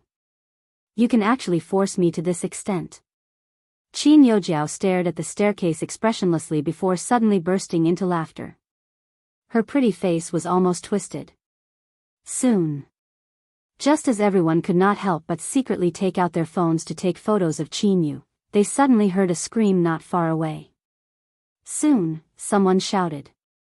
Oh no. Qin Yojiao fell downstairs. Is there anyone coming over? Bring her to the hospital quickly. These words immediately shocked everyone. They didn't expect that these things would happen one after another on the same day. Go quickly, what are you waiting for? Go and get the teacher to inform the parents. The girl who had always been on good terms with Qin Yojiao helped her up anxiously and shouted at them. Wait, isn't Qin Yu here? That's Qin Yojiao's second brother.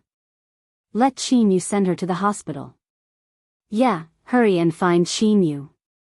At this moment, many people surged to look for Qin Yu. After that, just as Qin Yu reached the third floor, a girl said softly with a red face. Mr. Qin, student Qin Yojiao fell downstairs and is very serious now. She's at the staircase over there. Do you want to? Hearing this, Qin Yu looked up slowly. His eyes were still handsome and arrogant, making people dazed. However, in the next moment, everyone saw Qin Yu buttoning up his black suit and speaking slowly. I'm sorry, can you move aside?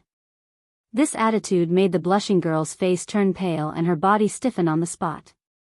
Seeing this, Qin Yu walked around the girl and prepared to continue looking for the office.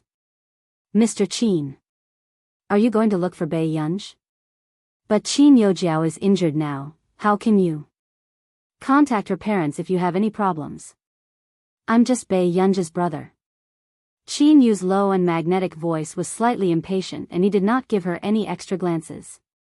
His attitude caused everyone to be dumbstruck. What's going on?